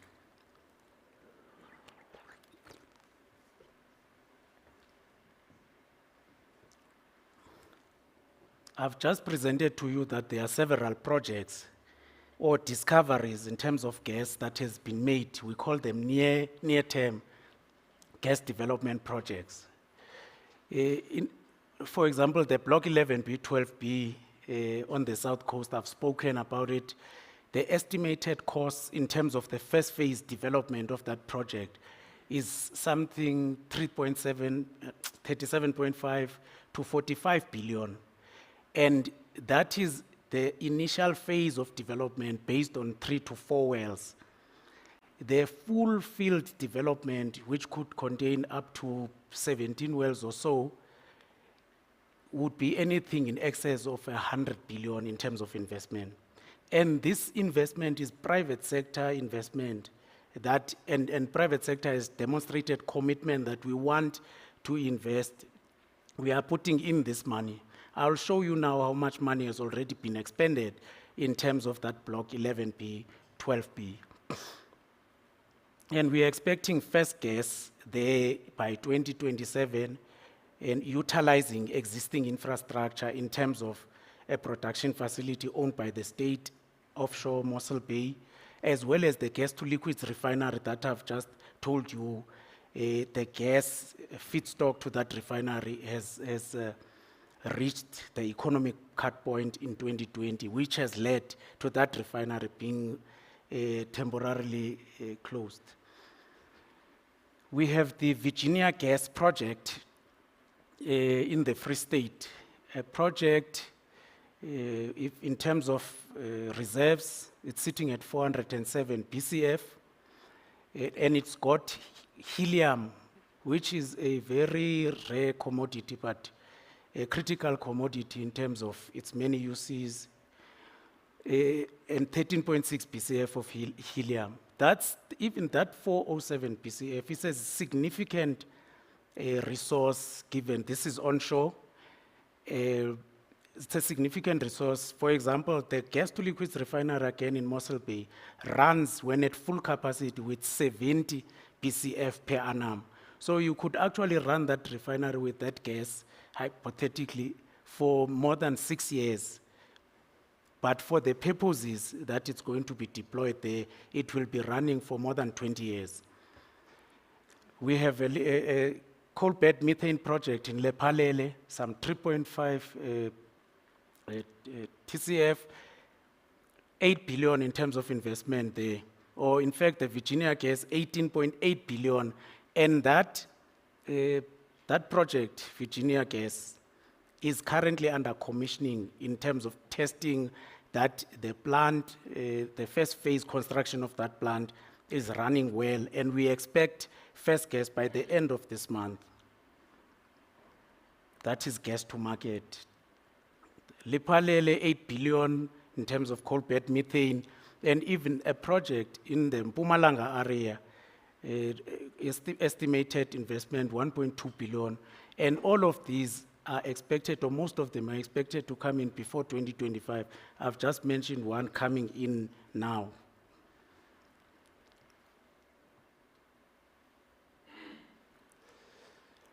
Okay, this is the project. I think I've described it adequately. Oh, sorry.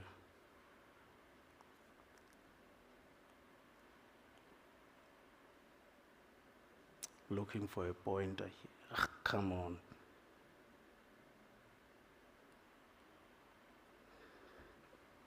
Okay, so these are the two discoveries that were made by Total. This is the Bralpada, 2019, the Leipert in 2020, discovered in this block.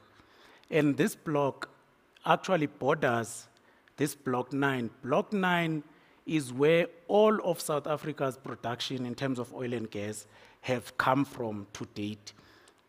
This production that's been going to the refinery in Mossel Bay since '92 has come from here, and there's been oil production in this country since, I think 1997. We've had oil fields here called Oripe and Oryx that came in 1997, and another field in 2000. So there's been oil production in this country.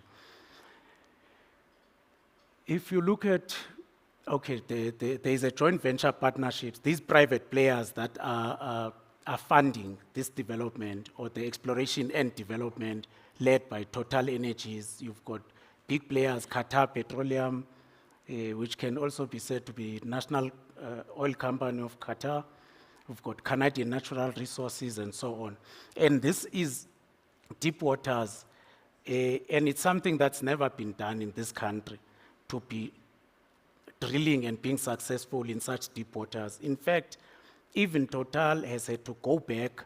They drilled in these waters in 2015 or thereabout. But they could not complete the drilling then because of very harsh mid-ocean conditions. You have very strong currents there, I think second strongest in the world. You've got high waves, 7 meters or so. So you had the drilling rig slanted on the side while it was drilling. And just before it hit the reservoir, it had to be moved away because it just could not complete the job. They went back, modified or brought in a better technology, I guess, in terms of that rig, and they've now come back. And it's only 3 rigs that can withstand those harsh waters in the world. So, meaning these companies are committed. In terms of the total potential gas that could come from Block 11B, 12B, there's about 560 million scf per day. That 506, the GTL refinery in Mossel Bay takes about 210 million scf per day at full capacity. So you have double what that refinery could take. And only based on 2 prospects out of 5 that have been drilled. Okay, so, and already, I think I've mentioned that they Total attempted to drill in 2015.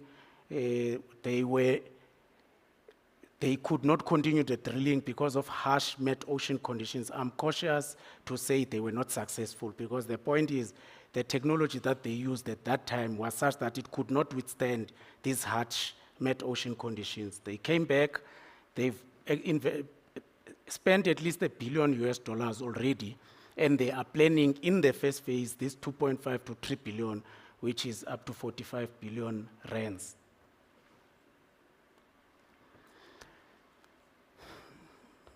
So I've just spoken to the potential production of 560 million scf per day. In fact, you have as a potential market that gas to liquids refinery, which takes 210 million scf per day, which currently is on the brink of closure with a lot of jobs at risk. And in fact, that risk is beginning to manifest. In fact, that refinery also takes about 18,000 barrels of condensate for co-processing. This total discovery is both gas and condensate, so everything that refinery needs. You've got, as a potential market, a number of peaking power plants. There is one that is adjacent to the refinery in Mossel Bay called Gorikwa. This power plant here is a potential market for that gas. You've got a power plant, Dedisa in Kucha, potential market, and a power plant in Ankerlech, for example, if these were to be converted to CCGTs or combined cycle gas turbines. So the market that Total needs is potentially there, even as an anchor, it's potentially there. So maybe to that conversation of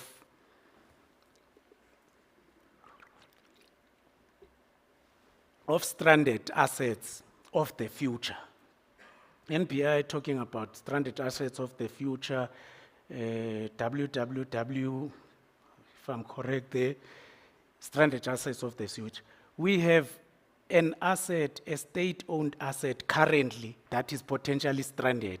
We have a refinery that is not processing gas because it's run out of feedstock. That asset is stranded. We have infrastructure at sea in the form of a production facility that carries at least 100 people in terms of beds. That is potentially stranded because it's no longer producing gas or processing gas through to the Mossel Bay GTL refinery. And the state is sitting with a decommissioning liability of some 12 billion on the back of those stranded assets that are current stranded assets, not stranded assets of the future.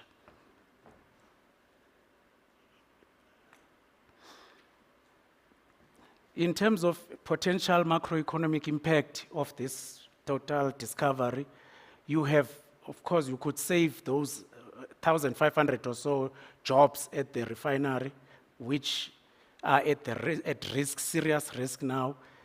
You have some indirect jobs up to 5,000, and in terms of employment opportunities of up to 42,500. In terms of fiscal contribution potential, some 22 billion could be added to the GDP per annum. You could have government take in the form of taxes, royalties of some 25 billion. balance of payment contribution in terms of the current account of 26.5 billion. I think maybe just to mention, we are in 2020 or so, we imported in terms of crude oil and petroleum products to the value of some 9.6 US dollars billion. That's about 150 billion rands. The largest import commodity in this country, crude oil and refined petroleum products. That negative impact of, yes, ma'am. To interject there, I'm worried about the time, so I'm just going to give you 5 minutes. I don't know how many more slides you have to get through, but yeah, thank you. Okay, let me rush a little bit. Thank you. Okay, I've spoken to this project, which is the Tetra 4 Renegen project in the Free State Velcom area. Basically, this project is already, they've gone through a pilot phase. They are already feeding these mega buses with what is called CNG, or compressed natural gas. They are currently in phase 1 in terms of the construction of an LNG and helium separation and processing plant. And as I've mentioned, they are already commissioning part of that infrastructure. I've spoken, okay, this is the potential macroeconomic impact of that project, which I will skip. I've spoken about Thungela Resources in terms of a CBM project. I've also spoken about the Afro Energy Kinetico project, which has some 4.8 TCF in terms of technically recoverable gas resources in Mpumalanga. And this is an important project in the context that we have Sasol running out of gas by 2026-27. The gas that they've been importing from Pandetemane, Mozambique. That gas is feeding a Secunda plant. That gas is running out. And you have here gas in the Mpumalanga area that has been discovered. That importation of gas from Mozambique was on the back of 3 TCF of gas. We have potentially some 4.8 TCF in technically recoverable in an area that could easily feed back into that Mpumalanga plant in terms of Secunda. Saving in the process, I think there are some 46,000 to 56,000 jobs that are sustained in terms of the Sasol gas importation, as well as their supply to Richards Bay areas, Gauteng, and so on. So you potentially could lose up to 56,000 jobs when you have gas that's there in the Mpumalanga province. Okay, ladies and gentlemen, I guess we are Mandela's children, in the sense that we are an engaging nation.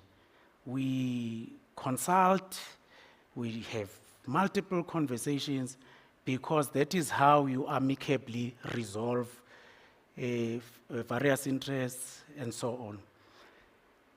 While we continue to talk and not being actively pursuing our resources in the context of exploration and so on, elsewhere within our continent, there's activity that's proving up resources. I'll make an example. You have, whilst we halted seismic acquisitions in this country towards the end of last year, we had 2 wells being drilled in Namibia. The Graf 1 well drilled by Shell, which discovered, in fact, that well was followed soon thereafter by a well called La Rona. Those 2 wells discovered up to 2 billion barrels in terms of light oil and associated gas, while we were engaging in conversation, all talk, no action. The Shell drilled a well, Venus 1 well, an elephant discovery of up to 3 billion while we were engaging in conversation. Let us engage in conversation, ladies and gentlemen, but there must also be action ensuring that our resources are sustainably developed, but we do not lose sight of our other imperatives in terms of ensuring socio-economic development. I think I'll stop there in respect of your time, Program Director. Okay, Thanks. thank you very much, Mr. Sayedini. But before you leave, because we haven't created an opportunity for Q&A as we did in the first half, I just want to pose just a couple of questions that you can just respond to very quickly. You did get a lot of questions, but unfortunately we're not going to be able to go through all of them. One of the questions posed is, can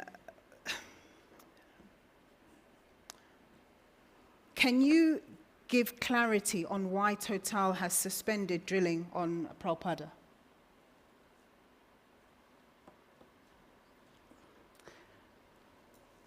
Sorry. No problem. Okay. Total has not suspended drilling on Pralpada necessarily. Total are they drilled 2 successful wells, which meant that they could now start to develop that field, Block 11B, 12B, meaning on the back of 2 successful exploration wells, they can now drill development wells and develop that gas, start to produce the gas onshore. So they are currently in the process where they will soon be applying for a production right as early as September, which gives them the right to develop that field. I've spoken to how they are planning to produce by 2027, meaning they will soon start to develop that field so that they can be gas flowing latest by 2027. So they have not suspended drilling other than they are engaged in studies in terms of field development studies because they are committed to developing that field. So your task has been a straightforward one in the sense that you've been giving us the one side of the coin, that is the potential in terms of the oil and gas industry. So one of the questions that's being asked that perhaps you haven't considered as you communicate with us is, are we going to speak about the impacts of seismic surveys, drilling on the ocean environment, and so on, the impacts thereof? What are those impacts? We have had at least 12 or so seismic surveys in this country over the last 5 to 10 years. What impact have they made? Can anyone point to any catastrophe or any negative impact that those seismic acquisitions have had in this country? Total acquired seismic, for example, in a block called 567 on the West Coast, 2019, there was no impact, actually. After their successful drilling of the Pralpada well, they acquired seismic, which enabled them to drill the Leipert well, and that well was so successful, even discovering more. They acquired seismic. The National Oil Company, PetroSA, has acquired seismic in this country as late as even 2012. None of those seismic acquisitions have really had an impact that anyone can point to. No one can say a lot of fish, there was a lot of fish died, fish ran away, and so on. In fact, there's been coexistence, and I would say even harmony between oil and gas in the Southern Cape area or Mossel Bay with fisheries. Mr. Sayedini, many more questions, but I'm going to let you go and allow you to take your seat. Thank you so much. Please give him a round of applause. Very athletic, Mr. Sayedini, there, jumping All right. Please, if I can call up to the stage Mr. Steve Nichols. He's from the Presidential Climate Commission. He's going to be telling us about South Africa's commitment to climate change, commitments, policy and planning. Thank you very much, sir, for joining us. Another round of applause, please. Hi, good morning, everyone. Looking forward to today, and thank you for having me here today. So I'm going to talk very quickly about climate change and the impacts that it has on how we think about oil and gas, and deal with a lot of the things that we are thinking about at the Climate Commission. Just a little bit about the Commission, in case you don't know us. We were established by the President, and our core purpose really is to think about how do we facilitate and talk about the just transition within South Africa. So justice is at the core of our approach, and the costs, as many people have said, the costs of that transition, we believe, should be borne by the sort of historical record of emissions. But the Commission is brought up into two broad parts. The commissioners, they are representative of the broad stakeholder groups within societies. We have commissioners from government, commissioners from civil society, labor, and business. And so we're fundamentally consultative in our attitude. I work for the Secretariat, and our job is to support those commissioners in doing research and uncovering the fact base that allows us to have these conversations. So I want to kind of bring us back to climate change and the context of climate change, which is really important. And the impacts of climate change and how we manage them are paramount in how we should be thinking about economic development in general. So, to simplify this picture, South Africa and sub-Saharan Africa in general are impacted more by climate change than many other areas in the world. So the rule of thumb that South African Weather Services talk about is South Africa warms at twice the rate of the global average. So if we keep the global average to 1.5 degrees, South Africa will warm to 3 degrees. We keep it to 2 degrees, we will warm at 4 degrees. And you can see in all of these charts across all of the scenarios, the impacts and the risks are always slightly more orange and slightly more red than anywhere else. So let's talk about some of the detailed impacts. So this comes out from the IPCC. This is an intergovernmental panel that looks at all the climate evidence every couple of years, and they release these assessment reports. And we are now on the 6th assessment report, so it's the 6th cycle of considering science. And these are some of the impacts they talk about for sub-Saharan Africa. And this year's IPCC report, the one released in the last 12 months, is unique because it has a section specifically looking at Africa. So impact of 34% reduction in agricultural output due to climate-related impacts. Reduced income and growth in sub-Saharan Africa worse than anywhere else in the world. Over 3.6 million weather-related displacements. That's mean 3.6 million people displaced from their homes, now wandering around looking for shelter, looking for employment. And a 5% negative impact on GDP per capita for South Africa. Now here's the scary part. Those are impacts we have already experienced. This is the forecast. A further 25 to 75% reduction in agricultural output depending on commodity and region. A 50% drop in South Africa's GDP by 2100 on the assumption that we don't make any changes. With 1.7 degrees of global warming, or something we're quite likely to get at the moment, you would have 17 to 40 million climate-related displacements. If we extend that out to 2.5 degrees, we're looking at somewhere approaching 86 million people displaced by climate activities. So these climate impacts are significant and cannot be ignored. And so we have to be able to plan within the constraints that sticking to the climate science puts on us. A lot of people say, well, we must just go ahead and emit.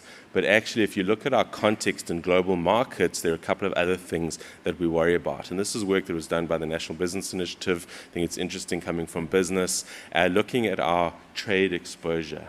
So South Africa obviously trades with a lot of other international parties, and those parties around the world are adopting the science and setting goals of net zero by 2050. Right? Which means they need in their economies to reduce all emissions, which means they will change the commodities that they buy. And so if we look at our trade partners, you can see all of our big trade partners, the European Union, China, United States, UK, have all made net zero by 2050 commitments. China is 2060. And so we are very heavily trade exposed to these global trends. Now, I think if this looks particularly important when we look at the actual commodities. So our top 6 commodities are platinum group metals, coal, gold, iron ores, ferroalloys, and the internal combustion engine, effectively, in terms of motor vehicles and its parts. And all of these commodities will be in significant decline over time, which has a balance of payments impact. Someone raised balance of payments earlier. If we are not able to sell these commodities internationally, then we aren't able to pay debt. That puts us into a difficult debt spiral, so our credit ratings get downgraded again, borrowing capital becomes more expensive, investing our way out of the problem gets more difficult, and we get into that kind of negative cycle. Now, of course, there's opportunity. We can reverse some of these pillars so that we reverse that and we have more exports and we have a healthier economy. So, for example, internal combustion engine, we're able to switch to the manufacture of the electric vehicle. So how does this kind of translate into policy and how we think about this in South Africa? And the obvious one is the NDC. A couple of people have mentioned it. This is kind of what our NDC looks like. And the NDC has 2 things we need to focus on. One is the net zero date. I mean, it's not enshrined in the NDC, but it's in the LEDs, as Jongi referred to earlier, the low emissions development strategy. There's this kind of global trend to get to net zero carbon emissions by 2050. But then it also implies a trajectory, a budget. And so the area underneath these curves is kind of the total amount of emissions that we can emit over time in order to stay within these climate-friendly constraints. And so our 2030 objective is to be somewhere between 420 and 350, at least below 420. And some of the things that we have to do to get to within those constraints are quite significant. Right? To get to the lower end of these pathways, we would need to close coal by 2040. We would need to put 750,000 to 1 million electric vehicles on the road by 2030. We would have to ban the sale of the internal combustion engine somewhere between 2035 and 2040. Right? So that is kind of the degree of the constraint that we face in order to stay within these boundaries. And any investment decision that we make needs to be thought of that in that context. And I sympathize with the points raised many times, and we also echo it. A lot of that will require international support by those that did the bulk of the emitting. And that is not limited to low-interest loans, but also to preferential trade agreements, risk mitigation measures, and sharing of technology, IP, and capacity building. So this is an interesting topic from today, but how that translates directly is the lower we get in that NDC, the more access we will have to preferential support from the international community. And so preferential loans are important in the context of South Africa's balance sheets because our government balance sheet is not in a great state, and neither really is our private sector balance sheets. And so our ability to invest in these transitions without that kind of support is important. Now, obviously, debt is a critical issue, and we should not be taking on unreasonable debt. But the concession in these deals is really important. So you're getting that debt significantly cheaper, or at least you have the potential to get that debt significantly cheaper than if you got it on normal capital markets. Interestingly, just for reference, the priorities for the 8.5 billion loan for the government are power, electric vehicles, and hydrogen. So this whole picture puts 2 kind of constraints on our thinking around investment. One is the time period. So we have to be able to pay off these assets inside the net zero date, right? So we have roughly 28 years from today. So if we're only coming online in 7 years' time, then you've only got 21 years in order to make these investments. And normally these big asset-based investments run for 30 or 50 years in order to have a reasonable payback period. So that's kind of the primary challenge that we have in investing in big asset and extraction infrastructure processes. But also it must be politically allocated to a carbon budget, and this is DFFE's great challenge. And effectively, the way we allocate that carbon budget defines the structure of our economy. So if we say that oil and gas can have 2 gigatons of emissions between now and 2050, that allows a certain amount of expansion. If we say they can have half a gigaton of emissions, that allows a different amount of expansion. To put that into perspective, the global calculations around how you allocate a fair share, so they take into account historical emissions, current financial situation, for South Africa would be somewhere between 7 and 9 gigatons. And so considering that power from electricity will take somewhere between 2 to 4 gigatons, oil and gas through existing infrastructure would take somewhere between 1 and 1.3 gigatons. You can see there's not a lot of room to move for us to stay within that fair share budget. So this is not a unique problem to South Africa. Every country in the world is facing these same kinds of carbon constraints. And this was a report by the International Energy Agency, who are traditionally very conservative in their estimates around energy pathways. And they make 2 key points. In order for the world to stay below this 1.5 degree threshold, there can be no investment in new coal or new fossil fuel supply projects, which would include oil and gas. And by 2035, there can be no sales of new internal combustion engine passenger cars anywhere in the world. Right? So if we take these climate constraints seriously, that has some big impacts for our local use cases. So we've talked about power. A number of studies have been done by power. We've talked about a couple of them today. The NBI has done one, UCT, University of Cape Town's done one, CSI has done one. And they all conclude that the cheapest option for energy transitions is renewables, with some support for peaking from gas. But we're talking relatively low volumes here. Nothing that would justify investment in the massive kinds of discoveries that were talked about by the previous speaker. Business case in transport is fairly limited. If we think about global investment in R&D and vehicle manufacture, it's largely happening in electric vehicles driven by batteries and in some cases by hydrogen. If we're to meet our local climate goals, we also need to, alongside the rest of the world, ban the sales of the internal combustion engine, which therefore seriously constrains the market for liquid fuels and the kinds of investments we would make now. And we need to think very carefully about the timing of those investments and the demand changes that will change globally in relation to how long it will take us to develop local infrastructure. And if we think about that as well, what you have is a fairly fixed supply base in the world and a significantly declining demand base, which, as you know, will in the long term have an impact on pricing, and we'll start to see cheaper pricing in liquid fuels and gas. And that's important when we think about the costs of investing in infrastructure. So if we're to build local infrastructure, we have to make sure that we can affordably deliver it to markets, given that these prices are going to be changing over time. There are some interesting potential applications in lubricants for oils, because these are more permanent and you don't burn them like we would do with petrol, but again, relatively small markets. And then industry. Now, industry in South Africa is really interesting. In order for us to meet our NDC commitment, we would need synfuels in South Africa to switch to running off gas, and that's a relatively large amount of gas. And in order to keep those synfuels assets in the economy to 2050, where they could potentially become producers of net zero jet fuels, which would be a significant competitive advantage for us as a country. That's really interesting to consider. And there are obviously a number of other key industrial processes that currently run off gas, like iron and steel. We have lots of questions about affordability, and that's really the key question. So what we're weighing up here is the affordability of being able to provide local resources to these demand hubs in the context of these changing global demand patterns, and quite often leading to cheaper resource. So you have this declining price that we have to be able to provide into those markets.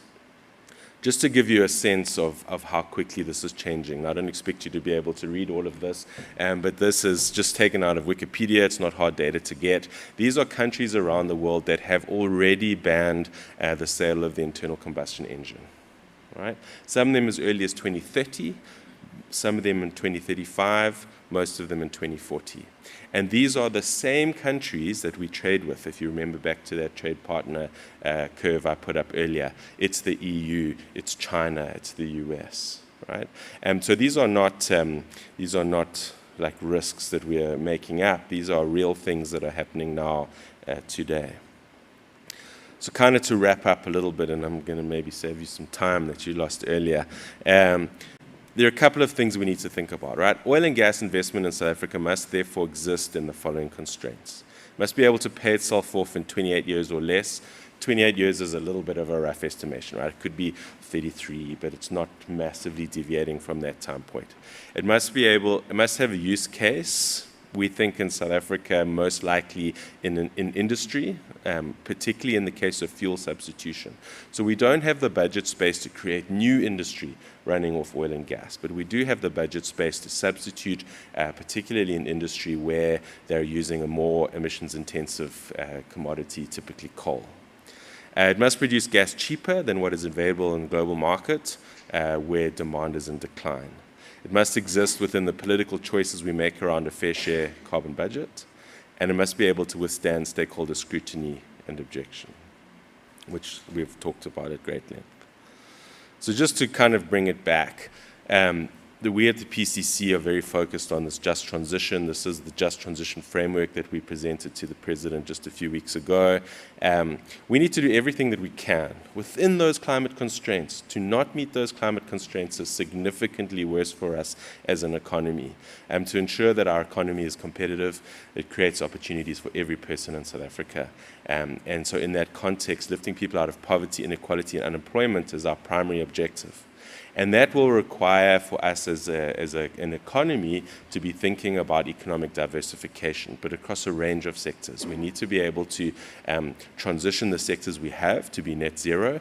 And this debate about jobs is very interesting. The work that's been done so far shows that there are more jobs to be created in the transition than in sticking to existing assets. So I will leave it there, and looking forward to the rest of the conversation. Thank you. Steve, one quick question, and that is, given the presentation that you've just given us, can we manage as South Africa to have energy security given the constraints that you've outlined? Yeah, so I think this juxtaposition of not being able to achieve energy security and being able to achieve climate security that's a false assumption. You can achieve both. And we've seen in the studies, particularly on the power side that have been done across the electricity sector in South Africa, that you can have a stable, low carbon, fossil fuel free system that provides all of the energy services that we need. In the power case in particular, you do have gas in the system, but you swap that gas out for hydrogen towards the 2045s, late 2040s, and that then gives you a net neutral carbon electricity system. So I don't think that these are objectives that are at odds with each other. We do need to be more secure. We talked about balance of payments there, and that's a big concern that everyone has raised, but it doesn't mean that we can't do it. We needed you and Professor Gubevana in the same cage, Yeah, to discuss exactly. these issues. But thank Well, you I so think much. that's the goal. You can give him a round of applause. Thank you so much, Steve. Thank you. All right, and then lastly, I'm going to put pressure on Advocate Marius Oosthuizen. He's a member of the Pretoria Society of Advocates. He's coming to speak to us on the developing projects in South Africa, the requirement for climate change impact assessment. Sir, I'm going to give you 10 minutes to speak to us because we are running behind time quite a bit. I don't think I'll take long. Okay, good. So please go ahead. Thank you so much, sir. Ladies and gentlemen, I thought that I will introduce myself as being a strip dancer because that may sound better than lawyer. But before I start with the requirement for a climate impact, change impact assessment, let me mention something that I hope I don't insult you with. There's a lot of debate and uncertainty around climate change impact. And because there's uncertainty in the world outside, When you get to litigation, that uncertainty becomes a problem. It creates a risk that we as litigators have to manage. So in this regard, before, around about 1988, 89, the United Nations established a body that is known as the Intergovernmental, what does the P stands for? IPCC panel, the International Panel on Climate Change.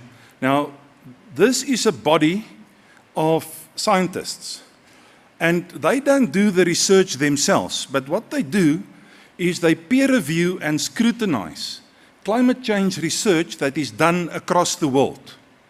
And they then endorse that or reject that. Now, if you go outside the IPCC, there's a lot of fringe groups, people with strange ideas about climate change. For instance, that climate change is only a European problem. But the IPCC and their views has been accepted worldwide by all countries as reflecting the most objective and informative science. Not politics, not speculation, science on climate change. And it is against that background that we have to start with our discussion. Now, if we look at the theme of this colloquium, how the international and national climate change commitments are translated into the energy policies of the Republic of South Africa, we are not here to reinvent the wheel. This is an old debate that started with the Stockholm conference in 1972. It was carried forward into the Brundtland report of 1987, and it ended with the Rio Declaration in 1992, and then continued forward to Johannesburg when it had its international conference. It's the tension between the need to conserve and protect the environment and the need for the development. Now, here in this country, with our history, we are all acutely aware of the need for development. That cannot be argued away, that cannot be ignored. It has to be given a priority in terms of our constitution, and especially in terms of the socio-economic rights and the good life that is promised to every citizen of this country in the Bill of Rights. So, ladies and gentlemen, when we talk about sustainable development, we talk about this attempt, which started off with the Brundtland report, to find a balance. And that balance, fundamentally, and from a legal perspective, has got two core ideas. The idea of limitation. It cannot be business as usual. There has to be some sort of a limit. And the other equally important idea is the idea of need. We have to satisfy the need of our people. But ladies and gentlemen, it is not only the needs of the present generation, it's also the need of the future generation. We must limit our needs and our efforts so that our children can have a future. Now, ladies and gentlemen, this concept of sustainable development became domesticated in South African law. You find it in Section 24 of our Constitution. You also find it in Section 2 of NEMA. And this concept, by law, forms the parameters within which this debate has to be resolved. Now, please note that we have got two equal partners here. The need to protect the environment and the need for the development. The idea is to find a balance between them, and the one cannot trump the other. And that is the approach that the law also follows. So the concept of sustainable development has been around now for 30, 40 years. But it is still a problematic concept with different meanings, different nuances, different interpretations. Ladies and gentlemen, in the South African rural platteland, you get a town that is too small for one lawyer. but it is big enough for 2 lawyers. Because if I put 15 advocates in this room, you will get 15 different legal opinions. The same with the problematic concept of sustainable development. Sometimes, because it suits them, people will argue that sustainable development has this meaning, this nuance, or this emphasis.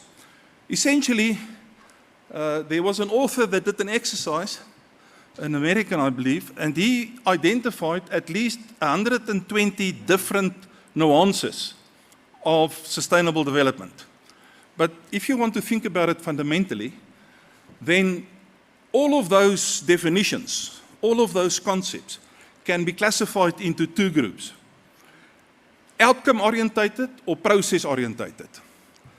Outcome-orientated, what is sustainable development? It is development that is sustainable. Do we have a crystal ball? Can we look into the future? No, we can't. So when we started development today, how do we know it's going to be sustainable in the end? So the outcome-orientated approach has got an inherent flaw. And therefore, most practically, the law and governments around the world follow the process-orientated approach. Now, because I'm under a constraint of time, I'm not going to bore you with the legal status of the concept of sustainable development.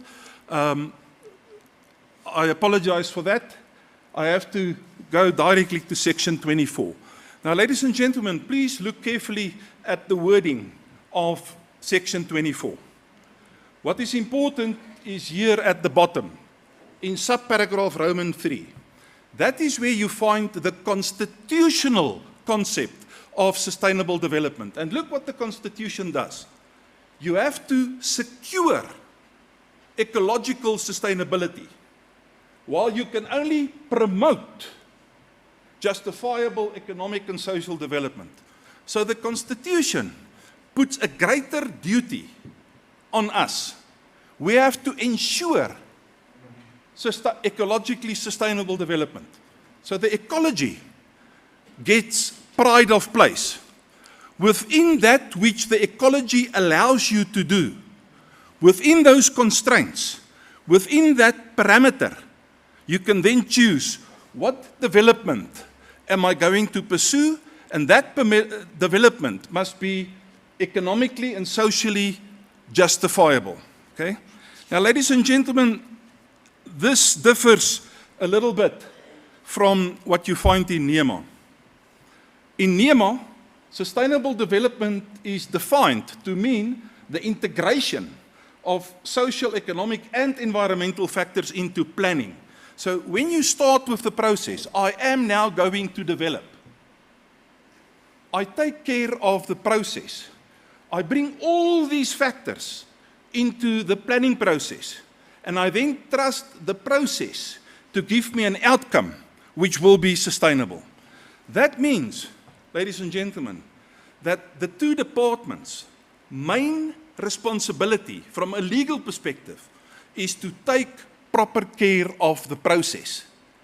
If you make a mistake or a flaw in the process, well, ladies and gentlemen, then you are helping me with my RAF plan, my retirement annuity fund. It will end up in litigation. Okay? So when you talk about these policies, when you talk about developing and translating this, and if you want to prevent litigation, you must take proper care of the process. You must prevent unnecessary litigation. Advocate, you have 1 more minute. I don't think so, but let's try. Okay. Now, ladies and gentlemen, if we now go to the legal position. NEMA introduces a command and control regulatory dispensation. NEMA says, thou shalt not touch nature. It's a crime to do so. They command that. But then NEMA says, but wait a minute, if you get my authorization, then I will give you an environmental authorization or a water use license or an air quality emissions license. And then, when you have that license, you can go and do it, but now you are under my control. Now I can supervise you. So That is the basic approach, command and control. Now, in order to get that authorization, we need an informed and a rational decision. And for that, we need an assessment process that is inherently open-ended and context-specific. It must be prepared by an independent environmentalist practitioner, and there comes the first problem.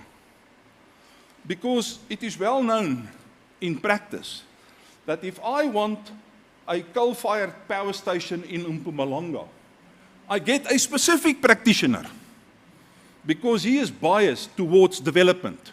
And he will, although he's supposed to be independent, I can get him and he will promote my project. And if I am against that coal fire station, then I know which scientists to go and get to oppose that process. So, ladies and gentlemen, that is the ideal. In practice, there are a lot of complications. Okay? That's one of the reasons why I'm a lawyer. Okay, now, studies by independent specialists. Again, there are too many people who are too quickly identified as a specialist. I've met some specialists that I won't even employ in my garden. Okay? So, ladies and gentlemen, the quality of those two individuals, that is what provides you with the information upon which the state functionary take his decision. And then there's the constitutional imperative for public participation. Now, ladies and gentlemen, we can talk the whole day only on public participation. Because again, in principle, a very good idea. It can help to improve democracy, to improve legitimacy. But it is open for abuse, and we have done nothing about that abuse so far. Okay, now, ladies and gentlemen, to come to my topic ultimately, if I can get another 2 minutes, 3 minutes. Why must we make a climate change impact assessment? Well, because our law say that we must.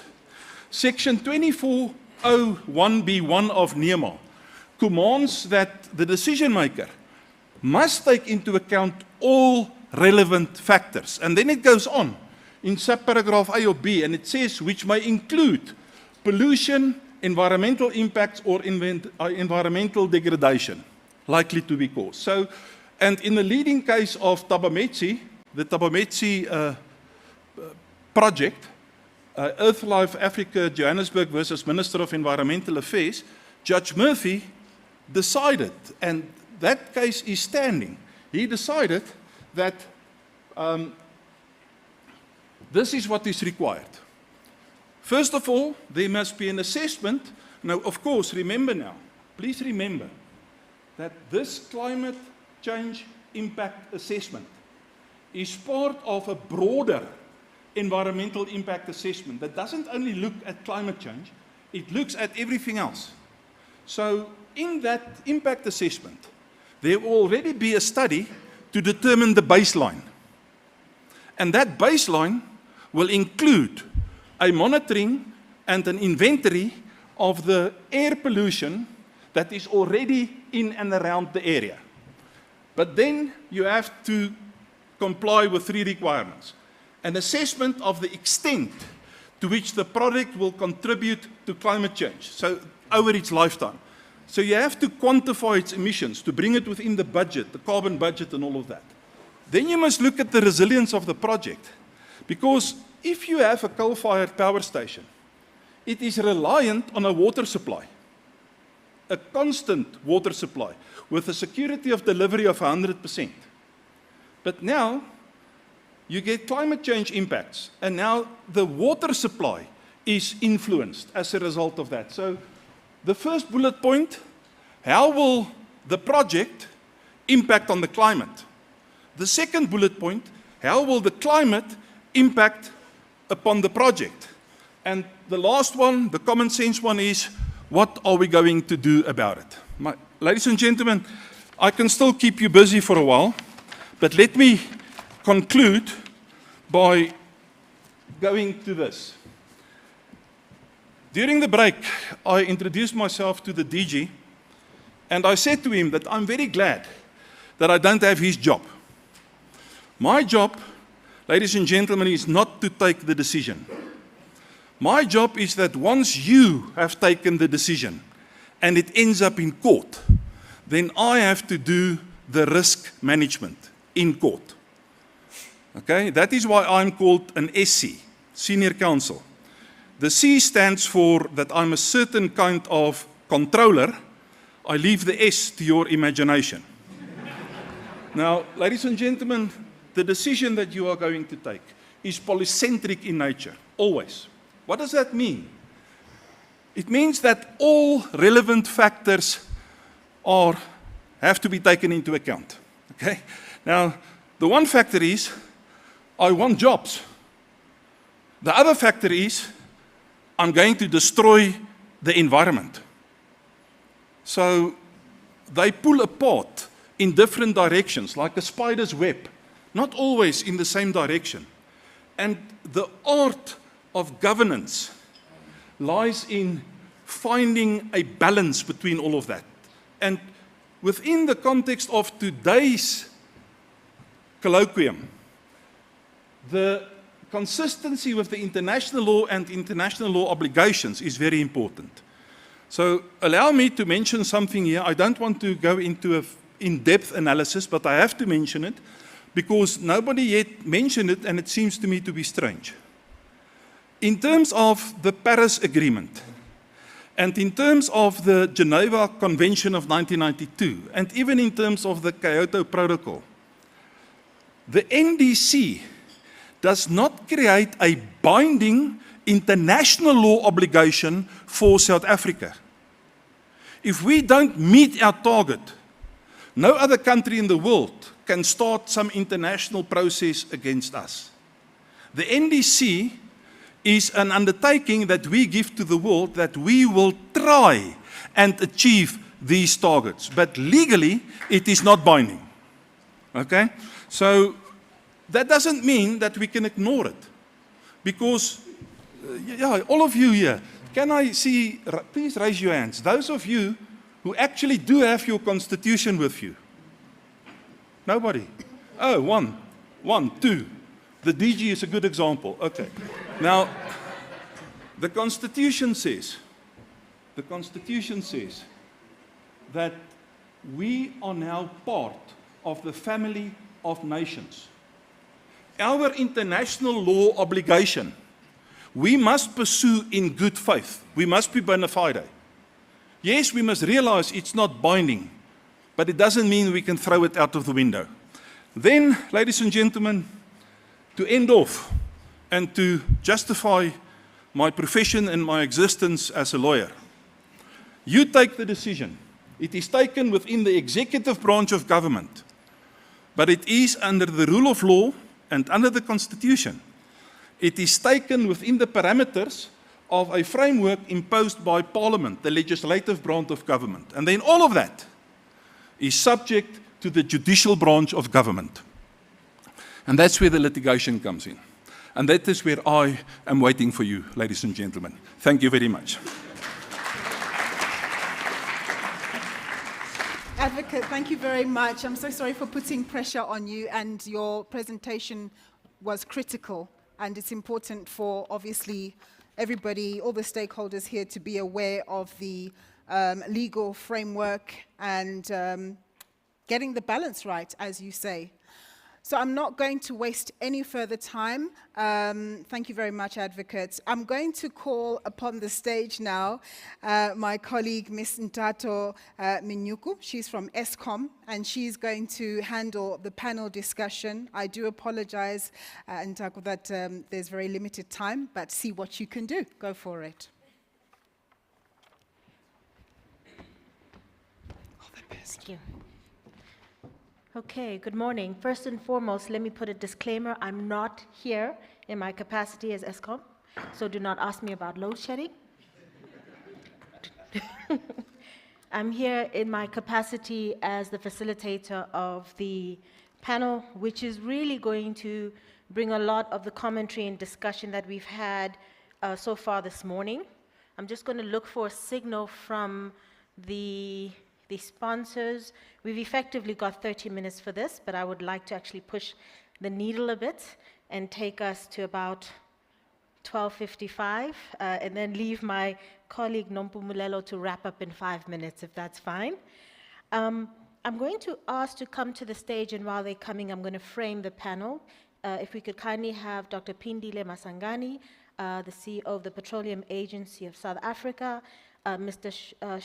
Shonisani Manyaga, who's an economist from the DMRE, if you could just come forward.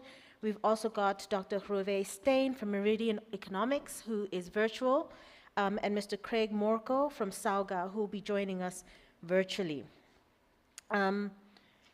So early in the program, we engaged on the tensions, and I think even the last speaker was able to bring it home for us and what it means, where if you don't get the balance right, the legal profession will get it right for us. On the competing agendas of decarbonization, energy security, and energy sovereignty, but also the importance of South Africa getting its own agenda right according to its pace, at a pace and an affordability that we can afford, while navigating quite onerous and shifting climate change constraints, shifting global supply-demand patterns, and shifting investment flows. So this panel will seek to locate the discussion on how all of these divergent messages and views that we've heard today impact on South Africa's investment attractiveness, especially given the state of our economy, our competitiveness outlook, relative to our more agile and decision-making neighbors. I think the point was made about Namibia, but also Mozambique and their ability to pivot in this time using their oil and gas reserves to essentially eat our lunch. Our policy signals, our legal framework that I think we can all accept after the last speaker has codified environmental sustainability, but not so much energy security or the socioeconomic factors that we speak about. And then, of course, if I can frame again, let me list some of the table stakes so I'm grounding us in what we've discussed. We have an NDP target of 30% gross fixed capital formation. We're sitting at about 13.1%. We've had a conversation about our balance of payments and our trade balance in regards to our oil and petroleum imports. We know that we are chasing higher FDI patterns. We know that we're trying to drive industrial diversification and that there's an opportunity here with oil and gas industrialization. We've already discussed our regional competitiveness in regards to oil and gas reserve development and even our trade exposure in light of the EU's acceleration of carbon border tax. So, the opportunity cost of getting the messaging right on sustainable oil and gas development in South Africa is crucial, not only in terms of getting the right policy signals right, getting the right policy signals out to attract investment, but also to competitively position ourselves in a shifting global and regional geopolitical landscape. And then last but not least, the role of energy. And specifically here, we're talking about oil and gas commodities as a public good. I think our professor from WITS raised it, but we're talking about a public good and not just a policy issue. And then how do we codify this as an equal consideration in the context of environmental sustainability and decarbonization and climate change? So the way we will run the panel is I will allow each panelist to have 3 minutes to give their opening remarks. I know that some of our panelists have presentations. My understanding is that those are already loaded. After each panelist gives opening remarks, I will allow each panelist to respond to some of the triggers that they've picked up from some of the other panelists, and then we will go to Q&A. So let me start first with Dr. Pindile Masangani, and then we will move to Shonisani, Hrove, and then Craig. We are rushing for time, so I'm not going to come to you individually. We'll do it in that order and then go into some responses at that point. Dr. Masangani? Thank you very much, Ndato. Good afternoon, everyone. Allow me to first to please congratulate Mr. Jacob Mpele on his appointment as the Director General of the department. Director General, the Petroleum Agency SA looks forward to your leadership. We are at the cusp, Ndato, of becoming a petroleum region, as our Chief Operating Officer has said, using the resources that we are endowed with to develop the country further. And to the advocate's point, that we need to do so, this development has to be in the context of protecting the environment and, importantly, securing the future of our children. As the Petroleum Agency SA, we strongly believe that technology has advanced. And the advancement of technology allows us, therefore, to develop in a manner that each step becomes even more sustainable. My COO earlier on spoke about the seismic data that we collect. There are technologies that we use to make sure that the ecosystem, the marine ecosystem, is not degraded. Importantly, there are technologies today that makes it possible, unlike my colleague from the PCC, to talk of a net zero. That does not necessarily mean without fossil fuels. Because you can use fossil fuels with carbon capture technologies and therefore exploit the resources that you are endowed with as a country. So for us, net zero is about making sure that you reduce the negative impact that it will have on the environment. So therefore, what we are seeing in the energy sector, in the upstream oil and gas industry, which is of course within the energy sector, is that the pushback, as our DG earlier on outlined, sometimes is one that is not informed by the latest technology developments. Sometimes it's one that, in our view, is from a narrow definition. And lastly, talking about the consultation, which is also entrenched in our constitution. Yes, the consultation is critical, and that is what we are enforcing on these environmental practitioners to do, to say, unlike what sometimes happens where you go to the community to do a tick box exercise in terms of consultation, we want these consultations to be meaningful. That is why, as an upstream oil and gas regulator, this December we will publish new guidelines on how the environmental practitioners should consult with communities. There must be a full understanding of what is the mitigation plans that each project has put in place to protect the environment. But in today's context, what we find as we consult the communities that we go to in which these projects will be located, there is a cry from our people to create jobs, to improve the conditions of their lives. And advocate, I think that is equally important. Thank you. Yeah, thank you very much. Program Director, maybe firstly let me greet my DG and DDGs for allowing me to be in the panel and all protocol observed.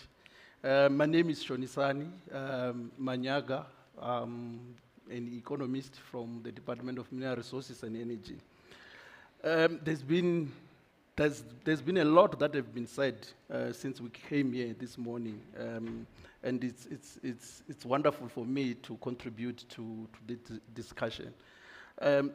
What I want to highlight here is that, firstly, as we engage, we need to ensure that South Africa has energy security. We know what is happening around us.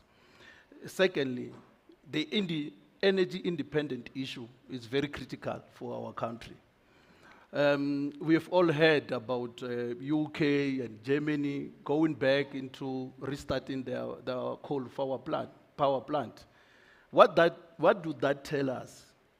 That tells us that, hang on, with renewables, there is there is something that is not balancing within their energy balance that they reviewed and looked at. So as we engage, yes, we appreciate the fact that we want to have renewables in the mix. However, we need to strike balance so that we can be able to propel our economy. So that's one point that I want to raise. Secondly, because I come from a policy environment, I want to highlight this. There is a lot of synergy and working together that is taking place behind closed doors between the Department of Mineral Resources, Environment, Water Affairs, to try and align our policies so that we can manage to achieve that sustainability that Advocate was defining for us. Yes, it is difficult, but various sectors can coexist and various technologies must be embraced and for us to solve our energy problem. Thanks. Thank you so much. We're going to move ahead to you. Please go ahead, Rore.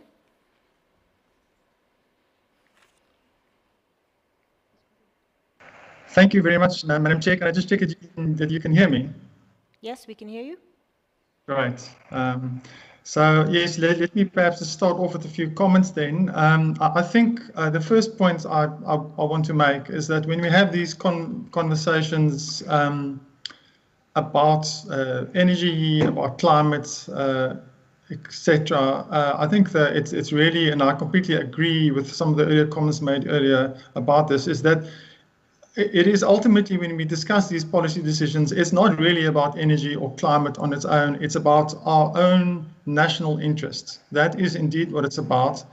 And that should always be our frame of reference. In other words, it is about our long-term economic security and development of the country overall. That is really what this is about. And I think the debates that we have and should have is ultimately about how best to achieve that. I don't think it is about whether somebody is concerned about the development of the country or not. It is actually about how, what the threats and opportunities are that we face going into the future, and what strategies are best to achieve our economic development and economic security interests as we go into the future. So I think that is really a key point of departure in my mind when I think about this. I also wanted to make the point that there seems to be quite a lot of kind of false dichotomies that about a number of things. You know, it might well have been the case that a decade or two ago, one, in a sense, had to trade off to a large extent, looking after the climate or achieving energy security or achieving economic development. But actually, things have moved on due to technological developments and complete structural changes in the energy sector in particular, and that is not true anymore. And given it is now possible to achieve energy security, achieve climate environmental objectives, and do that on the basis of driving economic development in your country. So I think that is an important point for me. Then the previous speakers have already spoken about the climate situation and the imperative and obligations for South Africa to decarbonize our economy. I'm not going to go into that, but I think it's really important to take notice of that. This is not a moral or an imperative only. It is not a nice to have. It is an economic reality that we have to come to terms with. And if we do not do that, we will pay the price economically, on the one hand. And at the same time, we will miss the enormous economic opportunities that we have as a country with our rich resource endowment if we don't come to terms with this reality. Then a further question, to getting a bit closer to the oil and gas debate, is that this is not a short-term question, right? Any oil and gas development that might happen and will come online will take years to come to fruition, probably up to a decade or so. So it's not at all rational to have these discussions on the basis of the short-term issues happening today. So, you know, whether the price of gas is high at the moment, or whether Russia has invaded the Ukraine, or whether the Europeans are scrambling around to find replacements for their gas imports from the, you know, from Russia, etc. Those are short-term events. We can learn from them in terms of the strategic insight that they give us, but that does not fundamentally change the reality that the entire world economy will have to decarbonize by mid-century, and that we will have to be part of that if we're going to survive economically. So I think that's a very important point. Then perhaps the last point I'll make for now is that any projects, and I think Steve Nichols, when he spoke about his work, he mentioned this point as well. Any project that we invest in any part of the energy sector, we have to make sure that the economic case for a project or for our industry development is sound. It's absolutely critical that that is the case, right? And that is not done on the basis of rhetoric or just having vested interests or whatever the case is, right? It has to be done on the basis of proper scientific inquiry, applying scientific methodology, using proper empirical data, doing proper analysis, right? The key point is if your case is not sound, if the numbers don't add up, you're going to have to ask somebody else to pay for your investment, right? Then your investment is not viable. So now you're going to make it work because you need others to cross-subsidize it, and that means either, you know, the taxpayer or electricity consumers or whatever the case is.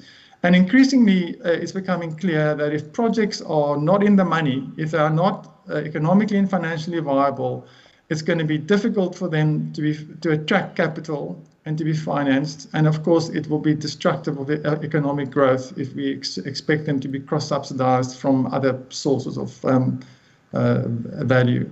So the key point here is the economic viability of investments, of new projects, needs to be transparently determined on the basis of clear, proper scientific inquiry and clear empirical data. Thank you. I'll stop there. Thanks so much, Chauvet. Let's move over to you, Craig, in 3 minutes. I know you have a presentation, a few slides. Yeah, just a few slides. So I'll just ask the technical support to put up the one slide I've asked. Yeah, thank you very much.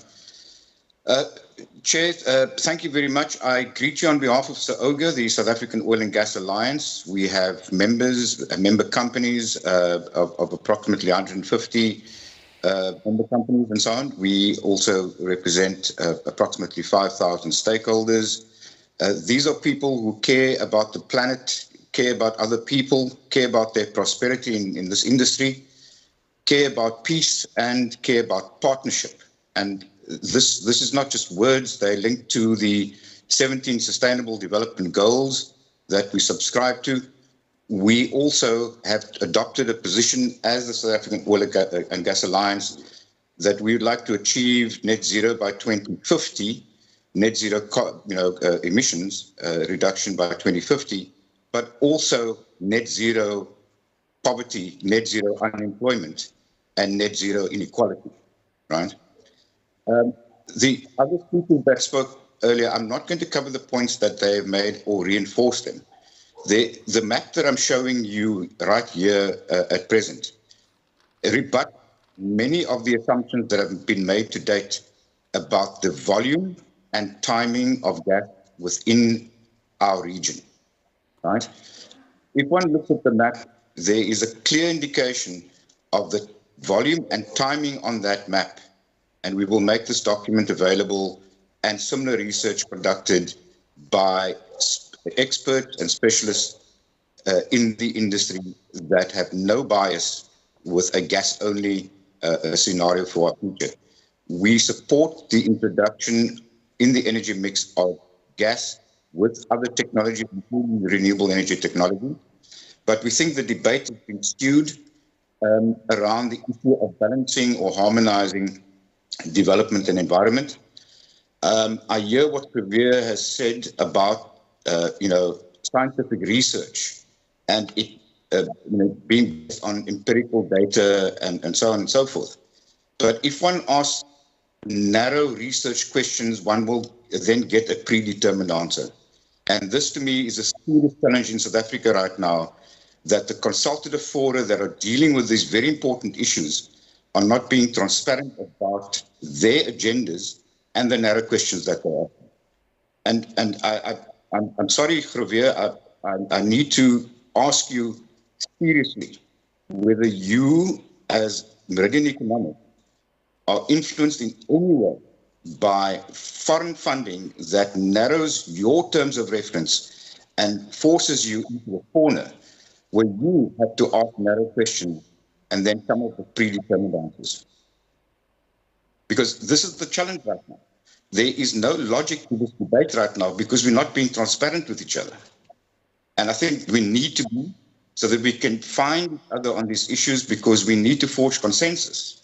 We are not forging consensus right now because there is a twisting of facts. Narrow research questions are being asked with predetermined answers. And please, you can smile about that, Javier. It is a serious issue. I'm asking you in this forum to be transparent with us. Are you aware of foreign funded research in this country that asks narrow questions, right? And really does not allow us to have an honest debate in this country right now? Thanks, Craig. Now, I know a couple of questions and stuff is coming up, but remember, I'm the moderator. And I'm the facilitator of this session, so we're not going to lose control of this one. Because I think very important points are coming up. And so, in fact, instead of giving you guys an opportunity to respond to each other, because the objective of this session is around the messaging and how do we get the divergent messaging right so we can drive investment in our country. What I'm going to ask each speaker to do, and I'm going to start with you, Sispindi, because what's clear is we're all working from a different set of assumptions. We're all working with different data points. We're all working with different table stakes. What will be useful, and I'll give all of you an opportunity to speak, and you're going to have to, sweet and short, 2 minutes each. What is the assumption, and what are we solving for? Because I think that'll give this room a sense of how far and divergent these views are. I'll start with you, Dr. Masangani. As an organ of state and tasked by the government is concerned about the economic position of its people. We know very, very well that unemployment in our country is very high. We know that our people continue to live in poverty. We are aware that our people also wish to have their standard of living improved. And on the basis of that, we all know that energy is the key enabler of that. So how can then we have a secure energy supply to fulfill this human right of our people? So at the starting point of our government is the security of energy supply, to make sure that the standard of our people improve.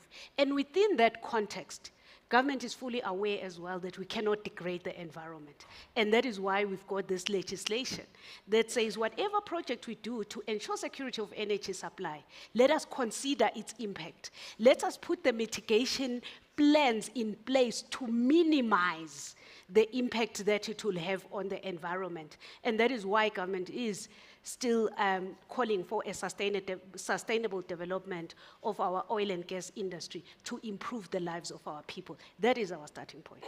Thank you. Shonisani? Yeah, thanks for that. You know, I'll refer the discussion to our National Development Plan. What does it say? We have triple challenges that we need to tackle as a country. We've got poverty, we've got whole lot of other social ills that are arising because our economy is not performing. Now, as government, we look at that and we say, but what do we need to change so that the situation now can improve? How can we boost our economy so that there can be some industrialization that takes place, which will enable creation of jobs, etc. So from government point of view, it's about us establishing policies that will be able to tackle those triple challenges. So that is the premise of our argument. So we need that. So oil and gas, we see that as an opportunity because currently today we import almost 100% of the oil and gas that we have in the country. Is that ideal from energy security point of view? No, that's not. The fact of the matter is we need energy to galvanize our economy. So if we've got indigenous gas and oil that we have, we need to unlock that or explore possibilities of unlocking that within the ambient of sustainable development goals. Thanks. Thank you. Rove, what are we solving for? I hear your question because my head was spinning. I think that's a useful question. That was actually the first point that I was speaking to when I made my first round of comments. And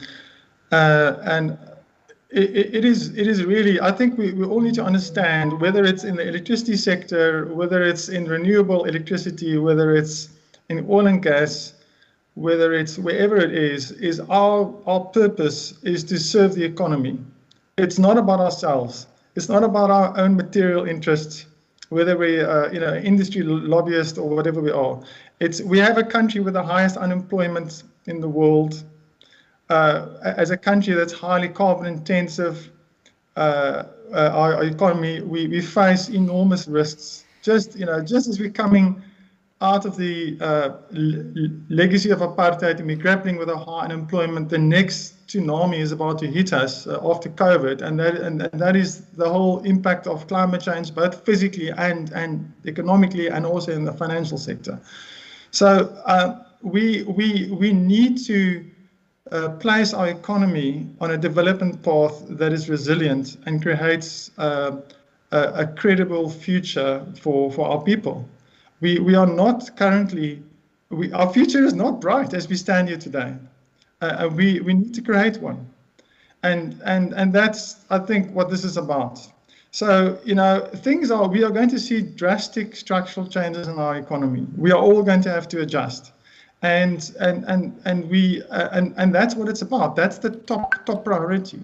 So just to get a little bit more personal, we've got in our Meridian, we've got lots of clients in oil and gas. It's a big part of our business, and in renewables, and in finance, and in all across the economy. But for us, the key point is that we need to be honest. We need to go and find truth. We need to go and take a long, hard look about where we are, how the environment is changing that we're in, the economic and financial and physical environment, and how do we chart a sustainable route out of the mess we're in at the moment into a future where our people have better livelihoods. And that's what this is about.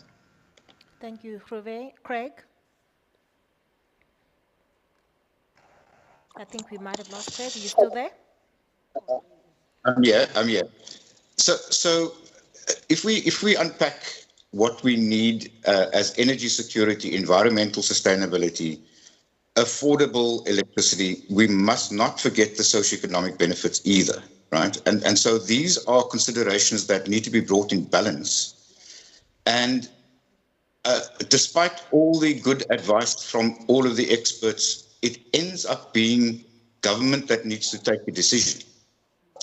And industry bodies can make their proposal about what an energy mix should look like, not only an electricity mix, but an overall energy mix. And we need to get to that point where the weight allocated to each consideration is a decision point that government needs to take. And we don't seem to be getting there quickly enough. And we therefore need a forum in which government can hear all of the advice from all of the stakeholders and then apply its mind and then implement as quickly as possible. We're not there yet. Okay, Craig. We've got a couple of questions coming in from the floor, and I just want to pose them to the panelists. I've listened to what all of you said, but to be honest, if there was a 12-year-old child sitting in this room, all they would hear is generational terrorism. Kicking of decisions down the line, inability to make concrete decisions, and it all being kicked down to the line for them. So I'm hearing everybody speak, but as a practitioner in PR and communications, we often get caught in the granularity and the minutiae of the problem, and I haven't heard any of the speakers speak about what the outcome will be. A simple question.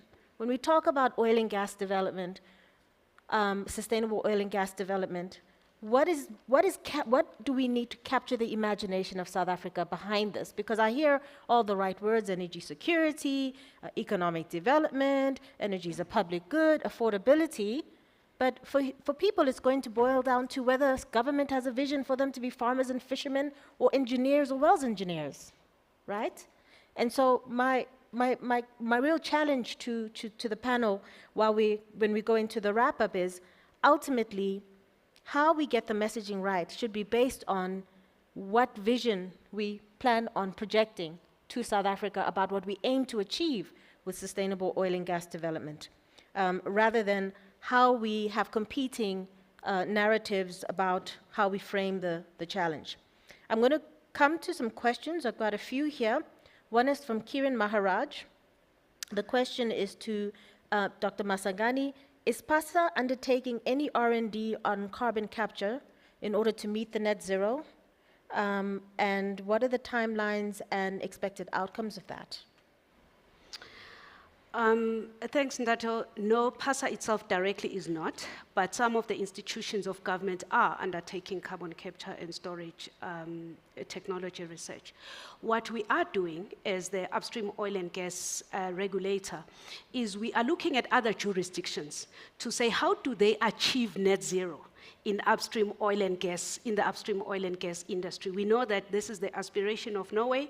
We know that the Côte d'Ivoire a license that has just come through, there is an undertaking by the oil and gas companies to make sure that any fugitive emissions are minimized from that operation.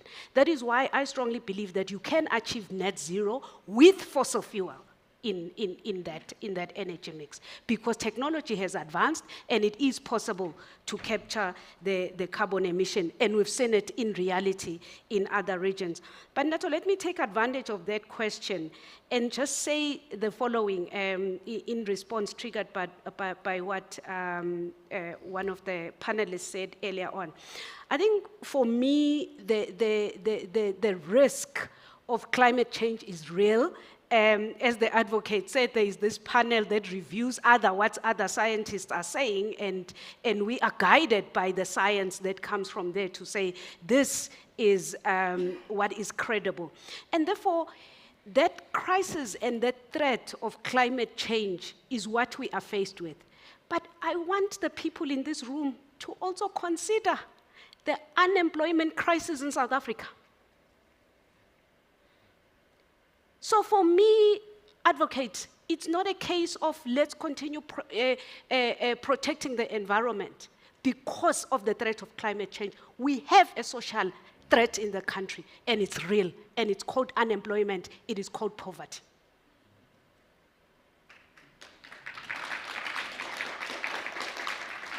Thanks for that, Dr. Masangani. I think this week's activities in Sri Lanka should bring home to us what actually happens when you don't solve for your youth and for your people. All of your pools will be occupied and swam in, and the conversation will not be a climate change conversation. It's going to be an expropriation of everybody's asset conversation. And so this is what it boils down to, because while we have to balance for the environmental, balance for climate change, balance for decarbonization, we know we have increased. We've seen the number of incidents around unrests, around riots. We know what's going on and surging at a social level in our communities, and we cannot ignore that when we have this debate. Now I see the advocate coming to to the table. You clearly have a response, please, or are you putting a question to the panel? No. I want to endorse what Dr. Pendile said. I've listened to everything today. You know how an advocate's mind works. We analyze everything that everybody says, and we try and form an impression. Now, let me tell you what my impression is for today. Every speaker here today, and to a certain extent also myself, we are all very pessimistic about climate change, and with right. The United Nations has declared it a common concern of mankind. Yeah. The only person with a little bit of optimism here, who's not a pessimist, was the professor. Because the professor mentioned at one stage that climate change may well provide us with opportunities. Exactly.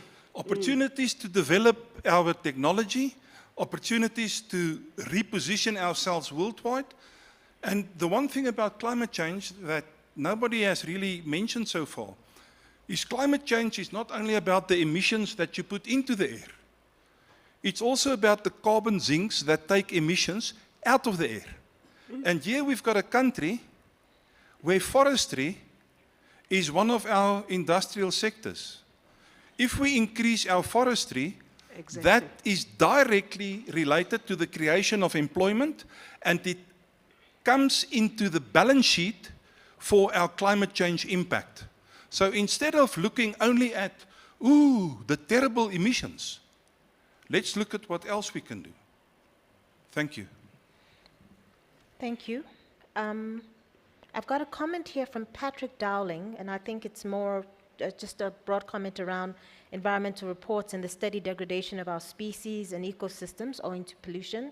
And I think this just comes on the back of, again, some of the well-known facts we have about the impact of climate change and the impact of impact on our species and our ecosystems. We do have a comment in the back about a comment that will be handled by Nompu. I think she's in the room.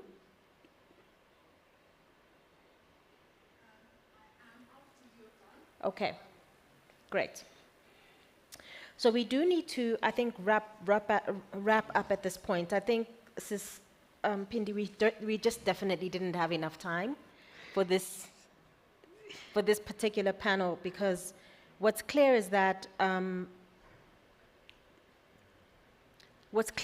there's still a lot of divergent views, and we still haven't managed to come to some point of alignment. I like the direction we're getting here about two questions that are coming up. One is, how do we achieve net zero through fossil fuel exploitation? And the second question here is, how do we use climate change as an opportunity to pivot as a country in regards to our economy, but also key sectors such as the energy sector and then, of course, the oil and gas sector. So I think somewhere there lies the truth around these competing and divergent views. But the challenge remains for us, how do we move away from these polarities towards being able to hold this tension and be able to find creative solutions and creative outcome. And of course, reminding us that the pressure is on everyone in this room to achieve that quite quickly, given the intergenerational impacts of where we are, but also the long-term impact of the decisions that we make today for the future of this country and the future of the population of this country. We've pretty much finished this panel. We've run out of time.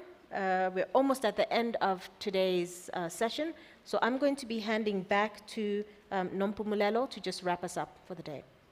Thank you, and thank you to the panelists. Thank you.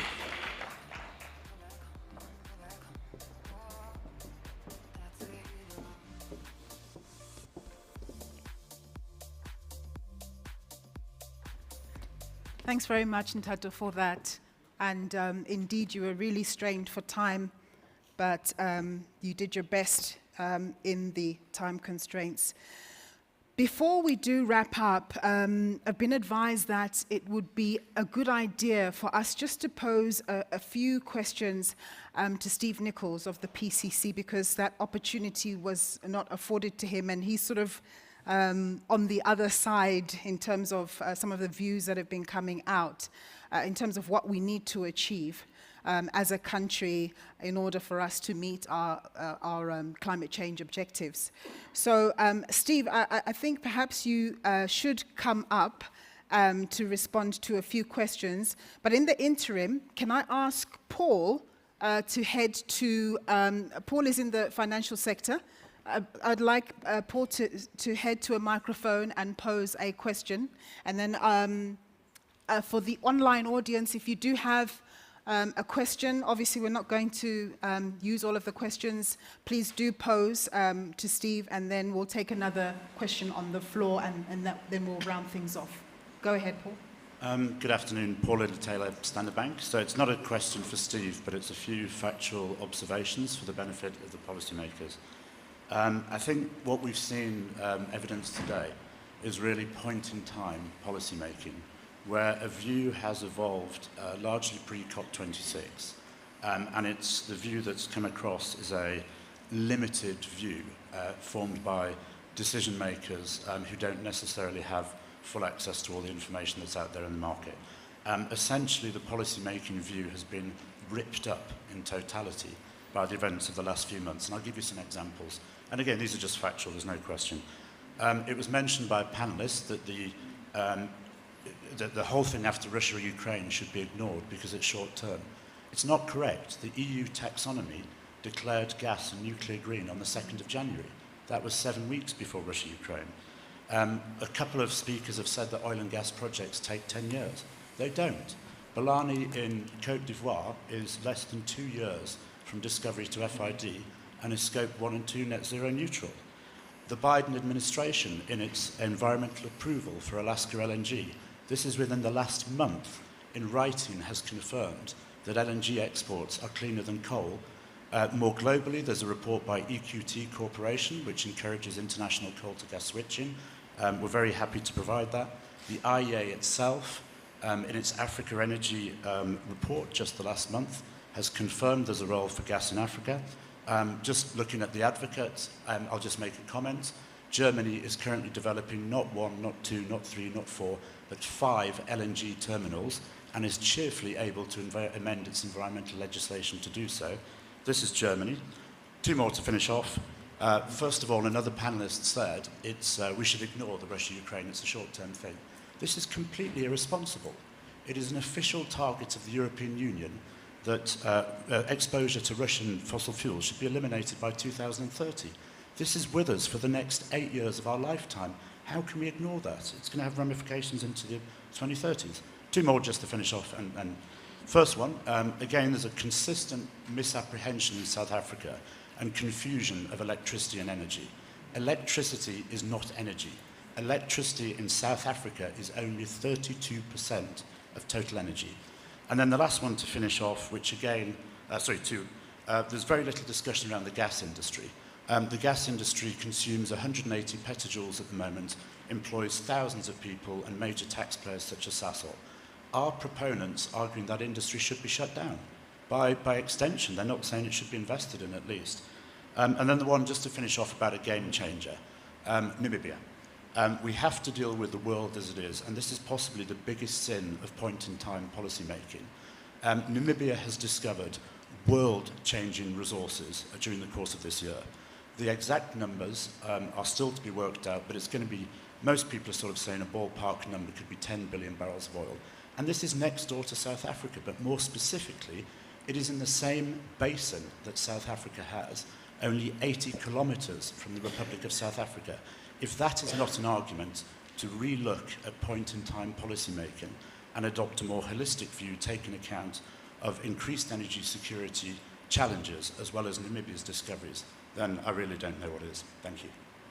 Thanks very much. Thanks, Paul. Abuti, go ahead. Thank you so much. Kanakana Muzarani is the name, and I just want to pose a few questions to the Presidential Climate Commission. Particularly around the issue of the closure of power stations once more, right?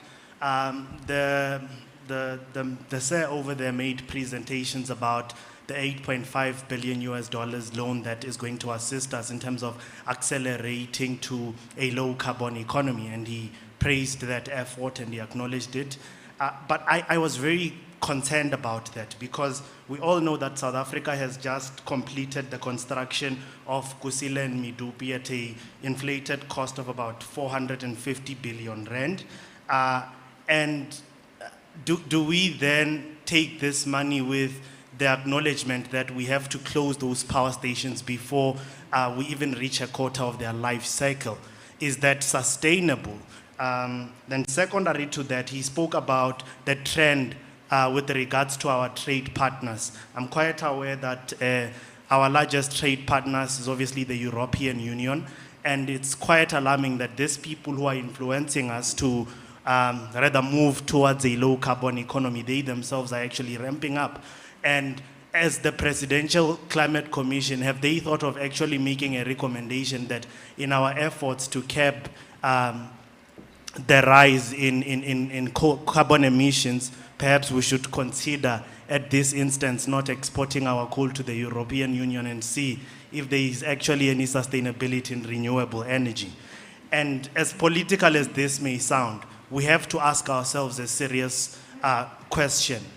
If, well, there is nothing in fossil fuels, why is Russia such a big player? Why is there an effort from Biden's administration to engage the Saudis? Well, the answer to that question is very simple. There is no sustainability in renewable energy for as long as we have not advanced technologically, for as long as we have not made discoveries around the question of battery storage. And we have to be scientific in our approach. We have to think sustainably, because the Prof was very right. We might not have anything in 2000 if we do not think sustainably, but the truth of the matter is that, as the Prof said, without energy security, with recurrent load shedding, people are going to lose jobs now, poverty is going to affect us now, hunger is going to affect us now, and we might be in a serious risk of losing everything that we've built at the moment. So we have to make sure that we are sustainable in what we do and we think for the future. Thank you so much. Thank you for those questions. Oh, okay. Oh, one from the DG. The DG, fire away. Okay. No, thanks, Program Director. I think from my side, Steve, I just wanted you to probably expand on this concept of net zero, because I get the sense that it is misunderstood. And it is my view that I think there's a reason why it was not said zero carbon emission, right? It's because there is recognition embedded in there that we are not going to get rid of fossil fuel 100% completely. It means we have an opportunity to innovate and not be sort of boxed into saying only specific technologies that exist now is what we should apply.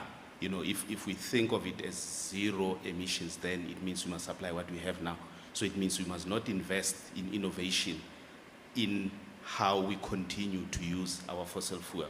And so for me, I think there is this misunderstanding, and at times I believe that the term is deliberately misinterpreted, you know, to make a certain point. And I thought maybe from a planning commission point of view, if you can share with us how the planning commission looks at this. Thanks. The young man, your last observation, and just one question, please. Oh, thanks, Program Director. My question or comment is to the PCC. There's an issue that you touched on with regards to the balance of payments in South Africa. So that's literally looking at our exports and our imports, and how staying in fossil fuels will negatively impact our balance of payments, because the West and other countries don't import fossil fuels, et cetera, et cetera. So my view is that, or rather our view as a council, is that it's quite dishonest and disingenuous and I think intellectually mischievous for the PCC to come and try to almost lie about our balance of payments prospects. Because one, if you look at the renewable energy space, it's largely an import-based industrial sort of pathway, where from everything that is built with the solar panel or wind turbines, none of that is manufactured locally. So all of those product value chains is imported from the West and countries that have the so-called technical skills to put together these renewable technology. So that's ramping up our imports in terms of basing your entire energy sector and your entire value chain from imports-based inputs. So that drives down your or negatively impacts your balance of payments. Two, the trading partners that you've referenced in terms of South Africa, all of them are now, the economic recovery plan by Cyril Ramaphosa has indicated to us that the mining sector has been the backbone of our recovery. Central to that recovery was also the mining space, meaning that the coal mining space has been central to our economic recovery plan, and which is fossil fuels. And the same people who are buying our fossil fuels are the West that you cited, the EU, as well as parts of China, India, so on and so forth, because of the Russia-Ukraine crisis. So, two, in terms of our exports, like I was saying, is that the fossil fuels have been proven in recent times to be the backbone of our balance of payments by ramping up our exports. I mean, there were complaints now about Transnet not having enough capacity to take on the demand from international investors. So I kind of think it's a bit intellectually dishonest to come and say that our balance of payments would deteriorate because of relying on fossil fuels, when it clearly shows in the short-term historical evidence that our balance of payments has been strengthened by fossil fuels.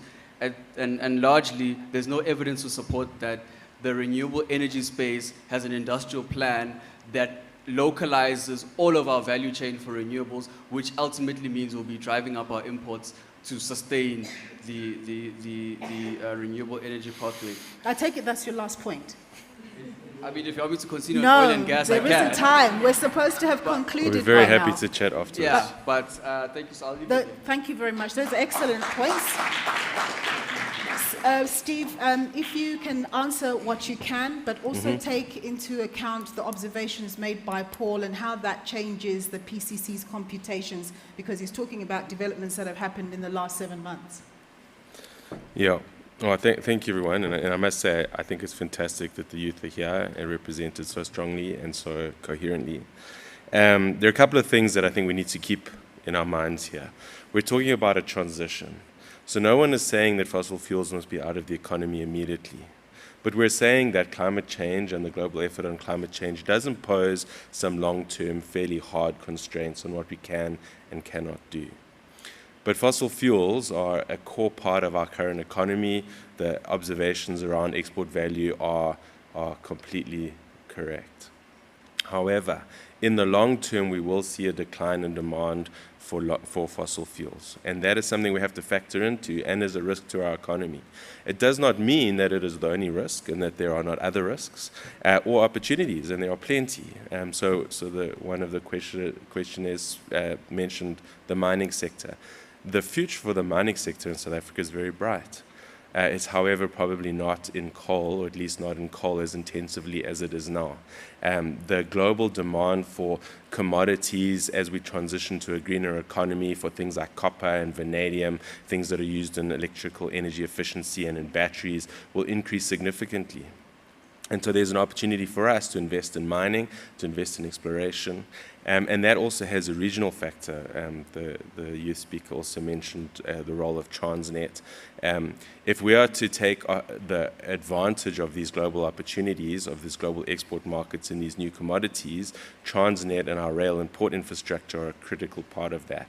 And making sure that we're competitive and that we invest in those sectors is a big part of us being able to play in that international space. Furthermore, given the skills resources that we have here in South Africa, it's incredibly positive that we're able to potentially act as a beneficiation hub for some of these resources. If we have a net zero grid, we're able to produce net zero commodities and sell these into international markets. And so the balance of payments was really used as an illustration that there is risk embedded in this transition. There's plenty of opportunity embedded in this transition as well. And I think what's important is that we are very transparent about how we come to the conclusions that we do. What kind of data are we using, and how do we forecast the markets? Now, to the question around short-term impacts of Ukraine and Russia and other activities, obviously there will be some long-lasting impacts into the economy and into the way that different entities are structuring their trade agreements. And so obviously these are things we have to consider. The bigger question, and it's a huge uncertainty, is how will it impact long-term supply and demand and long-term pricing? And obviously there are people in the room and people in South Africa, society as a whole, who can give us really strong guidance on that. And that's the kind of thing we just need to do. We just need to do it transparently. How do we think that this will play out? So those are, I think, a couple of key points. I think we also are at risk of creating these false comparisons. It's not a case of either or. We have to work out how we transition our economy in a way that takes advantage of all of these opportunities, of which there are many, that enable our people to be lifted out of poverty, inequality, and unemployment. We have to do that. But we also have to do that in a way that does not lead us to go above 1.5 degrees, because the economic and social consequences of that are enormous. And I think that is the part of the debate that we are minimizing here. If that were to happen, then we have GDP risks of 50% in the most extreme case, but these are far greater than some of the gains that we're talking about here today. On the question around the net and net zero, I think the point from the DD is really important, and PASA also raised it.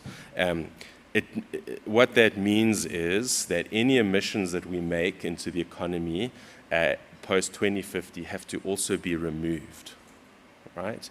So it doesn't mean that you can have no emissions. As you correctly point out, it doesn't mean that you can have no fossil fuels, as long as you can remove the emissions from those fossil fuels from the economy. Now, there are a couple of ways we can do that.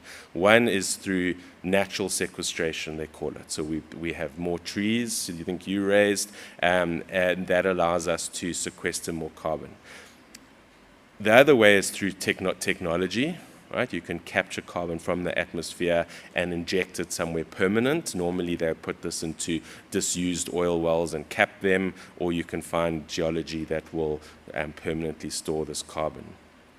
Now, I do think that technology is not that well tested. There may be 4 sites around the world that are doing carbon capture and technology, and they don't work very well, and they're not particularly economic competitive. But again, that doesn't mean that we won't make further progress. And so this hinges on R&D and innovation investment, as the DG pointed out. But we also need to be very realistic about the state of these technologies. They are not mature technologies. There are far more mature technologies that are able to help us in our transition. So we have about 70% of the technologies we need to transition to net zero are known, right? And those things have much lower risk. They'll carry much lower capital cost. And so we need to consider around all of these things. And so in the power example, and in electricity in particular, the role of gas is there, but it's fairly limited. It's to provide peaking support over interseasonal periods. As I said in my presentation, the role of gas in industry and the transition of industry is a big question. That's something we have to investigate quite carefully. And the question there is, can we affordably deliver the gas resources to those applications in the time periods that we have, right? And to PASA's CEO's point, can we then sequester those emissions post-2050 if you need investment timelines post-2050? So we're not saying as the Presidential Climate Commission that these things are decided and that they can't be done, but these are the questions that we have to be able to ask and answer in a very public and transparent way. I think I've answered all the questions. Forgive me if I've skipped one. Just in terms of Medupi and Kusile, Oh, yes, when would it be prudent for us to shut shop there? Wow, so prudent is a very difficult word. The challenge there is how we manage our international commitments. We've said we will be net zero by 2050. So in the context that we cannot sequester those emissions, we would have to strand Medupi and Kusile, right? And that's kind of what we are purporting to do. And that has capital costs, and obviously that's something we would have to factor in. And so again, that 2050 boundary is also something that we have to think very carefully about. The science doesn't prescribe by 2050 necessarily. It could be a couple of years either side, but not far enough that it allows for the full operating life of Medupi and Kusile, who are obviously relatively new assets. Steve, I'm going to let you go. Thank you so much. Thank you. For your insights there. Let's give him a round of applause. And I'm very happy to engage with anyone in the break. Apologies to anybody that needed to scoot off at exactly 1 o'clock, but it was important for us to get a little bit of further insight from Steve. We've come to the end of our program, and I'm not really going to dare to summarize what's been discussed. I mean, Nelson Mandela once said, it seems impossible until it's done. And we can only hope that given the tensions and the balance that needs to be struck, that we can actually do it. But it does sound like it's going to be a mighty job to be able to strike those balances.